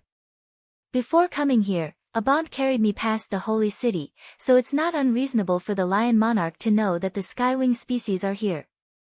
Therefore, the Sun Monarch and the Lion Monarch teamed up not to deal with the fourth force, or rather, not entirely. They could also wipe out the mountain folk while they were at it. Wait, doesn't that mean that the location of this village is also exposed? Gadotsi was shocked. I'm afraid so. Wuming did not think that the Lion King did not know the location of this village. Even the East Village, which was more hidden than the West Village, had been discovered. There was no reason why the West Village had not been discovered. Although that is the truth, fortunately, Tristan has already left the stage. Holy City has lost another fighting force. This was Wuming's assurance after personally sending Tristan off. Moreover, now that we are all here, and Abanti is still in the sky, even if the Lion King uses the Holy Spear to attack, it won't have much effect. This can be considered a piece of good news amidst the misfortune. Sitting in Chaldea's control room, Roman leaned back and sighed. Things were getting more and more chaotic. Then what should we do now? Should we attack the Lion King directly or change our plan? Cursed Wrist Hassan said as he looked at Wuming, who had vaguely become the backbone of the entire team. Change the plan is certain, but we can't change it at will. After Wuming finished speaking, he crossed his chest with one hand, touched his chin with the other hand, and began to think. Wuming had begun to doubt whether what the Sun King said to him was misleading him. Perhaps, Wuming was completely deceived by the Sun King's, uninterested in anything, look. Why don't we split up? Gadotsi suddenly said. Wuming looked at Gadotsi. After all, Gadotsi had also experienced 5 singularities. She was almost a master who could take charge of the situation on her own. Since she made a suggestion, he had to listen to it. Assassin, you should be able to take your angels to attack the holy city. Then, I will take the remaining servants to the desert to find the Sun King. However, as soon as Gadotsi finished speaking, Wuming denied it. No, you can't beat the Sun King. As long as his shrine is still there, he will not die. Not to mention how huge his shrine complex is, it is not easy to destroy it. Ramses II still has the avatar of the sky god around him. Although Nidicles looked very weak, so weak that she was almost kidnapped by Hassan, she was still a character that could not be underestimated. At that moment, Da Vinci suddenly interrupted. The enemy we encountered had the help of a caster servant. There shouldn't be any powerful caster in the holy city, right? After all, they were all knights. In the face of Da Vinci's question, Wuming answered truthfully. The only person with the potential of a caster is a berserker. Although she can also use the caster's power, from the perspective of her identity, it should be impossible for her to follow the army. So, in the East Village, the caster who helped the Holy City's team should be Miss Nidicles. Matthew felt that he should have guessed correctly. After all, it was a cooperation. The Sun King sent someone, Nidicles, to the Lion King, and the Lion King also sent someone, Tristan, to the Sun King. And it also explained why Tristan came to the West Village near the desert. This was a cooperation, wasn't it? Even if Nidicles is not on the Sun King's side, Ramses II, who has the blessing of the Great Shrine, is not something you can deal with.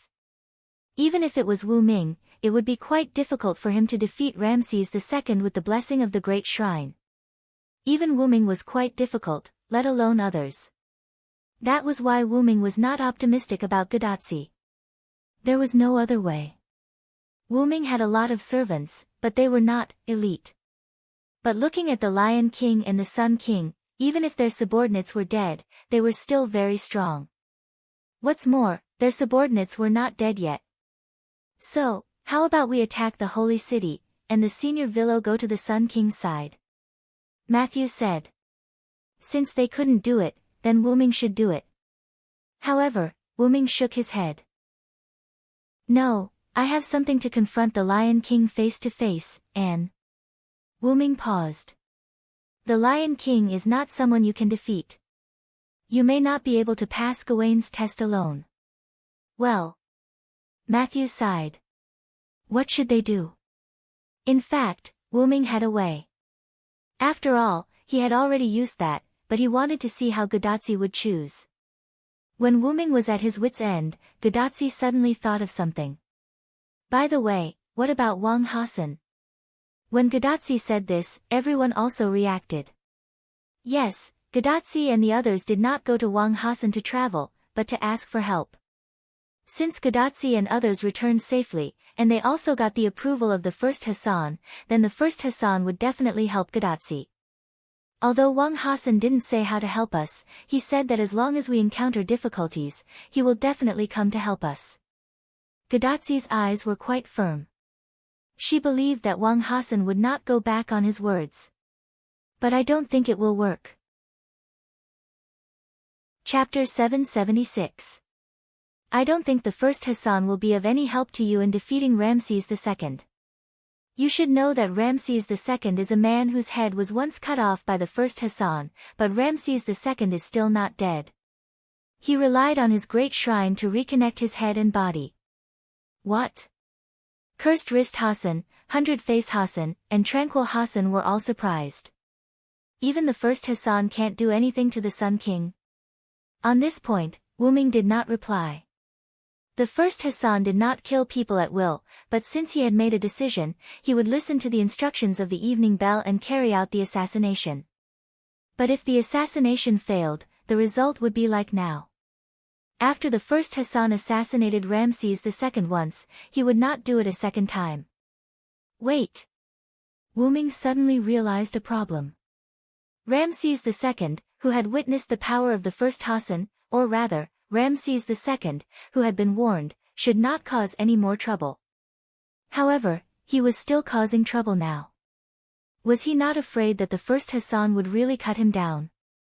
In the face of the crown assassin, Wu Ming did not think that Ramses II, who had an ordinary psionic base, would not be afraid. It turned out that he had been very afraid after that, but now, he was not afraid anymore.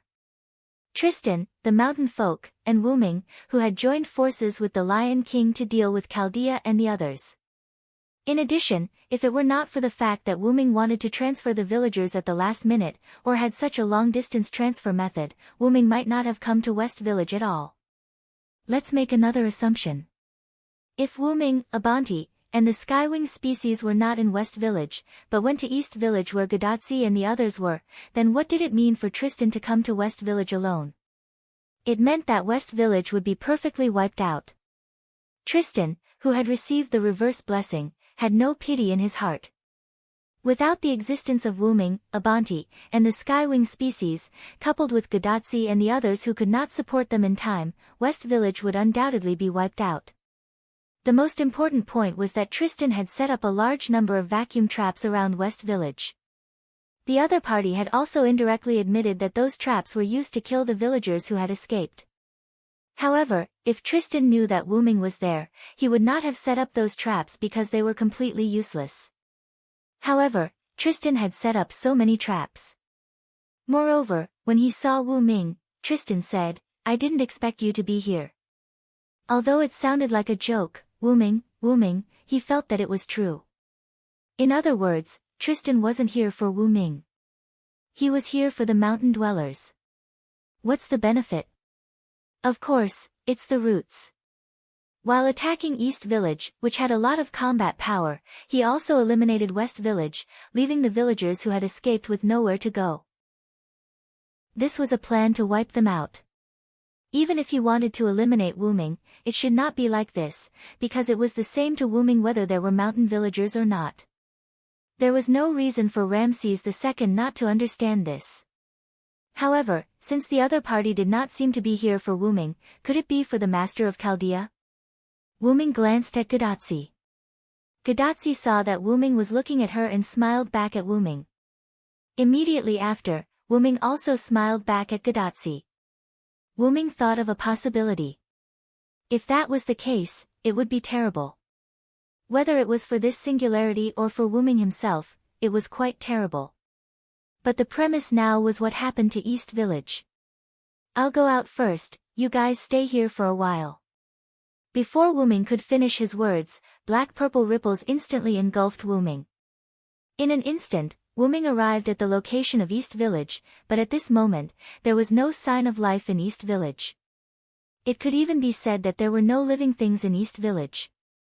Instantly unfolding his mental power, Wuming captured the entrance of the solemn night army hidden on the mountain path of East Village. The leader was Lancelot, and Nitocris was also here. Was Da Vinci right? But this was not the point. The point was that Wuming found that the solemn night army had begun to retreat. Although this retreat was somewhat inexplicable, for the sake of Wuming's next guess, Wuming did not leave but waited quietly. Pushing his mental power to the maximum, after waiting for a little while, Wuming felt the fluctuation of magic power. One was from the sky in the west, and the other was from the sky in the east.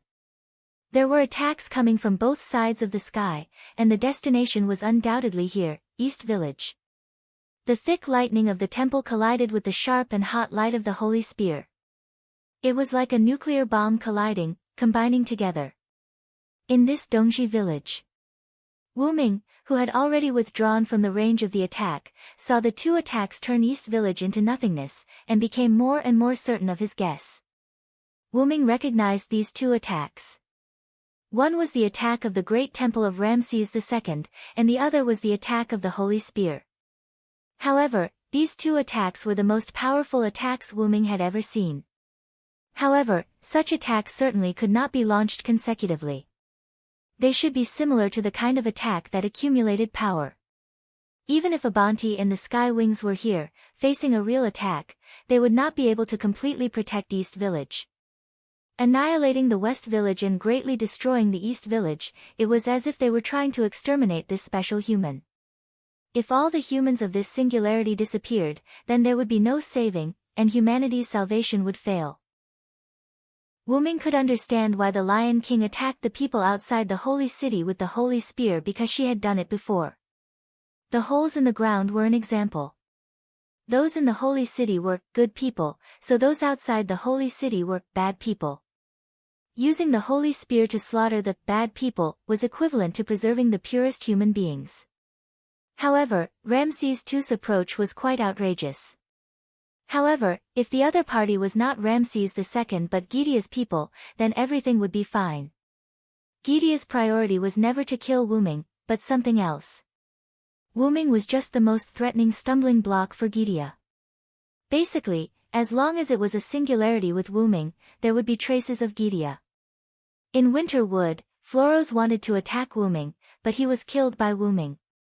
In North America, Gidea personally created a few holy grails in order to increase the difficulty for Wuming and Chaldea. In the end, who would have thought that the forces who obtained the holy grail were still no match for Wuming, and one of them was even given away for free. And now, at this singularity, the appearance of the Lion King was not Gidea's doing, so his doing should be Ramses II, who previously held the Holy Grail. Although Wuming felt that Gidea should still be recuperating, it was the same to send his subordinates. Therefore, Wuming was guessing whether Ramses II's sudden betrayal was caused by Gidea or Gidea's subordinates. Or rather, Was Ramses II still Ramses II now? Chapter 777. Wyrm did not think that Ramses II was the kind of person who would change his temperament. Clearly, he was fine a moment ago, but in the next second, he directly turned hostile. More importantly, the primary purpose of Ramses II at this moment had become to destroy the singularity and accelerate the collapse of the singularity. Suppose that your task was to kill someone you caught, but in the end, you found that the person you caught was not completely dead, and then someone came to save the person you caught. Then, would you choose to kill the person who was not completely dead, or would you choose to kill the person who saved the person first, and then kill the person who was not completely dead? Of course, smart people would choose the former, so Ramses II also chose the former, directly destroying the singularity. And it just so happened that this choice was also what Gydia was happy to see. As for the Lion King, no matter what her real plan was, she would also be happy to see the destruction of the mountain people. After all, a group of ants building a nest in front of your house, even if they were harmless, you would not like it. The most important thing was that the Lion King needed to collect pure people, and the impure people had to be destroyed. The traces of the Holy Lance's baptism on the earth could also be very good at explaining all this. Therefore, the Lion King and the Sun King began to cooperate. The Sun King released Tristan and let him destroy West Village, while the Sun King lent Nidicles to the Lion King. An army with Castor's magic would definitely be stronger than nothing. If it were not for Chaldea's instrument being indirectly destroyed by Wyrm and upgraded several times by Da Vinci, perhaps Roman would not have found out that someone was approaching East Village. If that was the case, by the time he found out, the solemn night would have already come to the entrance of the village. Although the solemn knight could not defeat the servants, let alone Wyrm and Wyrm's skywing species, he could not withstand the solemn knight's many people, and the solemn knight could fight a war of attrition. Moreover, the solemn knight did not need to wipe out the villagers of East Village. What was the role of the solemn knight? There was no doubt that it was used as a foreshadowing, and the real move was still behind. The real move was Wyrm's nuclear bomb baptism that he saw with his own eyes. The nuclear bomb baptism directly razed Dongji village to the ground. If everything went according to the original plan, Tristan would have already destroyed the West Village by then. Therefore, it didn't matter whether he destroyed the people of the East Village or not. Through this, Wyrm also understood why only Tristan was loitering around West Village. It was because there was no need to send too many people. Tristan alone was enough. According to the original plan, after the villages on both sides were destroyed, without a fixed residence, the villagers would not be able to survive for long. Don't think that just because you're a mountain dweller, you can live deep in the mountains. It's not like you're a non-human. Mountain dwellers are also human. There must be some who survived, but the number of survivors must be quite small. If the Lion King and the Sun King sent troops to search the mountainous areas, the people of the mountains would definitely be wiped out. Of course, all of this could only be carried out under the premise of going according to the original plan. Tristan being discovered by Wyrm meant that this plan couldn't be carried out. Even if Wyrm wasn't in the West Village, Agbont and Gopril would be enough to make Tristan suffer. However, what Wyrm didn't understand was how the other side knew that there were only 2 villages in the mountain dwellers. And how did they discover and attack them almost simultaneously? Wyrm still couldn't figure this out. However, if there were Gydia's people on the Sun King's side, or if the Sun King himself had been replaced by the demon god Pillar, knowing the specific location of the 2 villages wouldn't be too hard to accept. After all, it was Gydia. After obtaining the black soil, the other side was much stronger than before. Moreover, if the original Gydia wanted to replace Ramses II, it wasn't impossible. However, Wyrm was quite optimistic about this. Looks like Gydia can't sit still anymore. Wyrm smiled. After all, it was because he was worried that he took action again. However, the other side didn't expect me to discover Tristan. They also didn't expect me to be able to transfer the villagers of the East Village to the West Village. However, if they continued to wait, the other side might make a comeback. This wasn't what Wyrm wanted to see. As the saying goes, offense is the best defense. Even if the plan of Wu Ming's group was disrupted, because of Wu Ming, the other side's plan was also disrupted. Next, it would depend on who made the first move. Then, let's go back first. Wu Ming said. Gadotsi and the others were probably anxious from waiting. With a wave of his hand, Wu Ming opened a teleportation gate and directly went in. In an instant, Wu Ming returned to the temporary meeting room in the West Village. As soon as Wu Ming returned, Gadotsi immediately pounced on him. Assassin! We have a way to deal with the Sun King. Gadotsi was quite excited, like a golden retriever eager to be patted by its owner. After patting Gadotsi's head, Wu Ming said. Then tell me, what is the way? At this time, the servant who had the ability to solve the problem of Ramses II's shrine stood up. About the great shrine of Ramses II, my noble phantasm should be able to destroy it. Wu Ming took a closer look and it turned out to be a rosh. So that's how it is. The earth-shattering strike was sublimated and became a noble phantasm. Although that was what he said, Wu Ming was a little worried. So, what was the price? Was it like the legend where the body was directly torn apart? However, Wu Ming did not ask, and the other people did not speak. Even Roman in the control room did not speak this time. As long as the great shrine is destroyed, the Sun King should not have that kind of powerful immortal ability. At that time, with the help of King Hassan, we can defeat the Sun King. Gadotsi was full of confidence. However, Tachika, you still have to be careful. Wu Ming looked serious. Anyway, the other party is also a top-level servant. It's impossible for the shrine to be destroyed. I will be careful. Gadotsi smiled and nodded. However, Gadotsi pulled Matthew over. And Matthew will protect me, don't worry. Yes. Yes, Vilo-senpai, I will protect Master. Although he was a little flustered because of Gadotsi's sudden attack, Matthew still replied with confidence. Seeing such a scene, Wu Ming was almost relieved. Wu Ming took Gadotsi's hand and said blessings. May the root be with you. No one noticed that a strange command spell was attached to Gadotsi's shield-type command spell. Wu Ming's strange blessing made Gadotsi stunned, but since it was a blessing, she accepted it. Right. Gadotsi suddenly thought of something. Assassin, do you know what happened to the explosion and the lightning in the sky? Chapter 778.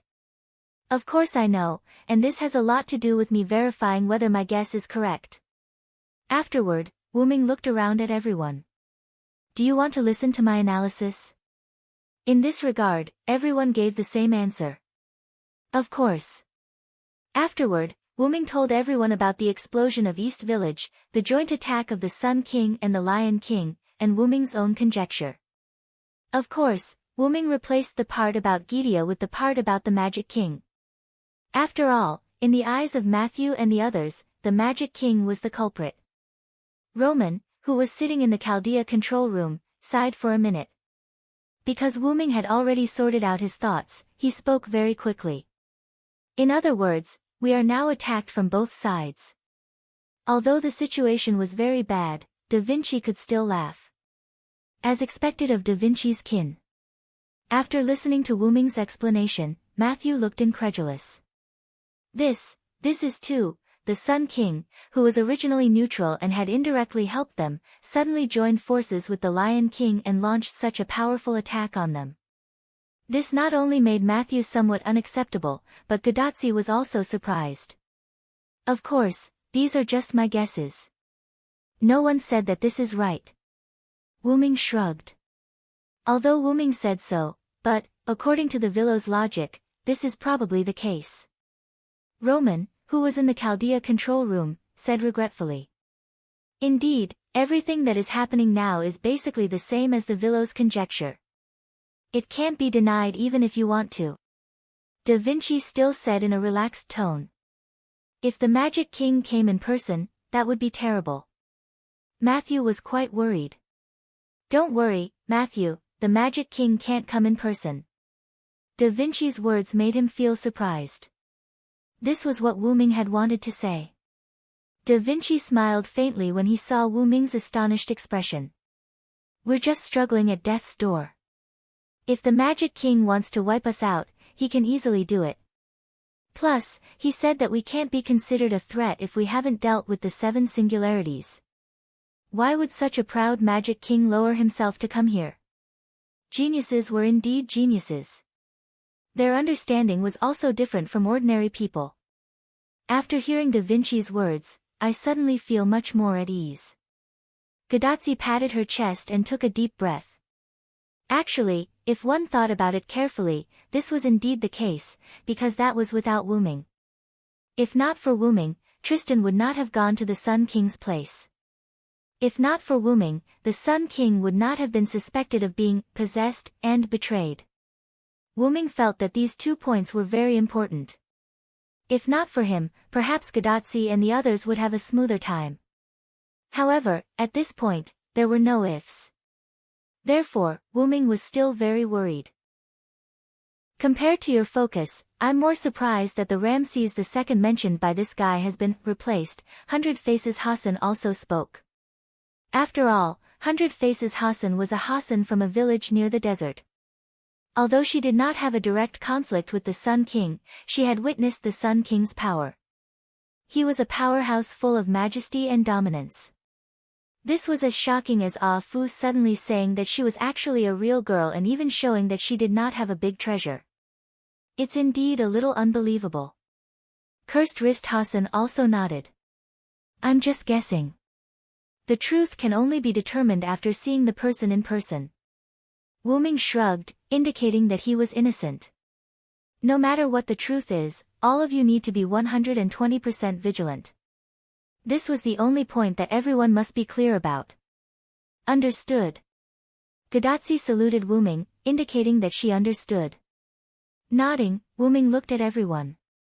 There's no time to lose. Everyone, let's go now and try to fix this singularity today. Huh? Can it be so fast? Roman was quite surprised.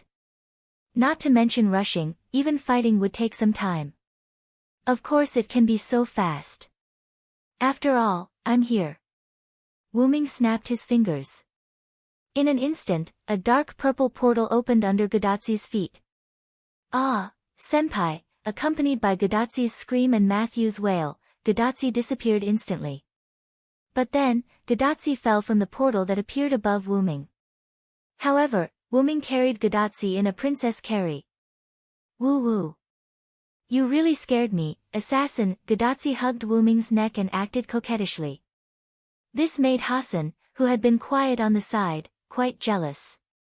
I'm sorry, Wu Ming said apologetically. He only wanted to make a small joke. And Matthew also breathed a sigh of relief. Phew, senpai is fine. Senpai Villo, don't make such jokes in the future. In the end, Matthew puffed up his cheeks and looked at Wu Ming rather angrily. If Lancelot was here, he would probably have a nosebleed. Wu Ming thought so. Then Wu Ming put Gadazzi on the ground, walked to Matthew, and put his hand on his little head. I'm sorry, I won't be so sudden next time. Forgive me, my dear junior. Okay. Okay. Matthew nodded with a flushed face. He couldn't help it. Wu Ming's smile was too lethal. Gadazzi immediately ran over and separated Wu Ming and Matthew, and hugged Matthew protectively in her arms. Okay, don't bully my Matthew, really. Although that was what she said, Gadazzi actually had a coquettish look on her face, which was quite pleasing. Well, can we get back to the topic? As an honest person, Cursed Wrist Hassan raised his hand. Wu Ming smiled awkwardly, and then became serious. As you can see, I can connect the places I've been to. I've been to Ramses II's Grand Temple, so I can create a passage that leads directly to the vicinity of the Grand Temple. Wu Ming had been to Ramses II's place, so there was no problem in building a portal here. Everyone nodded in agreement. Everyone was quite satisfied with this direct home invasion move. But at this moment, Cursed Wrist Hassan asked again. Don't you need to leave a few servants here? I'm still worried about the safety of this village. If they all left, what if the enemy attacked again? This was also very likely. Direction, Abant won't leave. Wuming pointed to the sky. Cursed Wrist Hassan did not speak, and seemed to be thinking. Don't worry, Cursed Wrist, that big guy is still very reliable. As Abant, who had guarded the village for a while, 100 Faces Hassan was quite satisfied with Abant. Since 100 Faces Hassan said so, then okay. Cursed Wrist Hassan compromised, and the last one to speak was Gadatsi. As the master of the servants, she began to cheer them up. Good. Then everyone, the final battle is about to begin. You're tuning in to the Blissful Bookshelf YouTube channel. We're so grateful for your support, and don't forget to subscribe to join us on this incredible journey through captivating stories. Your generosity through donations truly makes a world of difference, as it's the primary source of revenue that allows me to expand and enhance this channel for you. Thank you from the bottom of my heart for being a part of this adventure.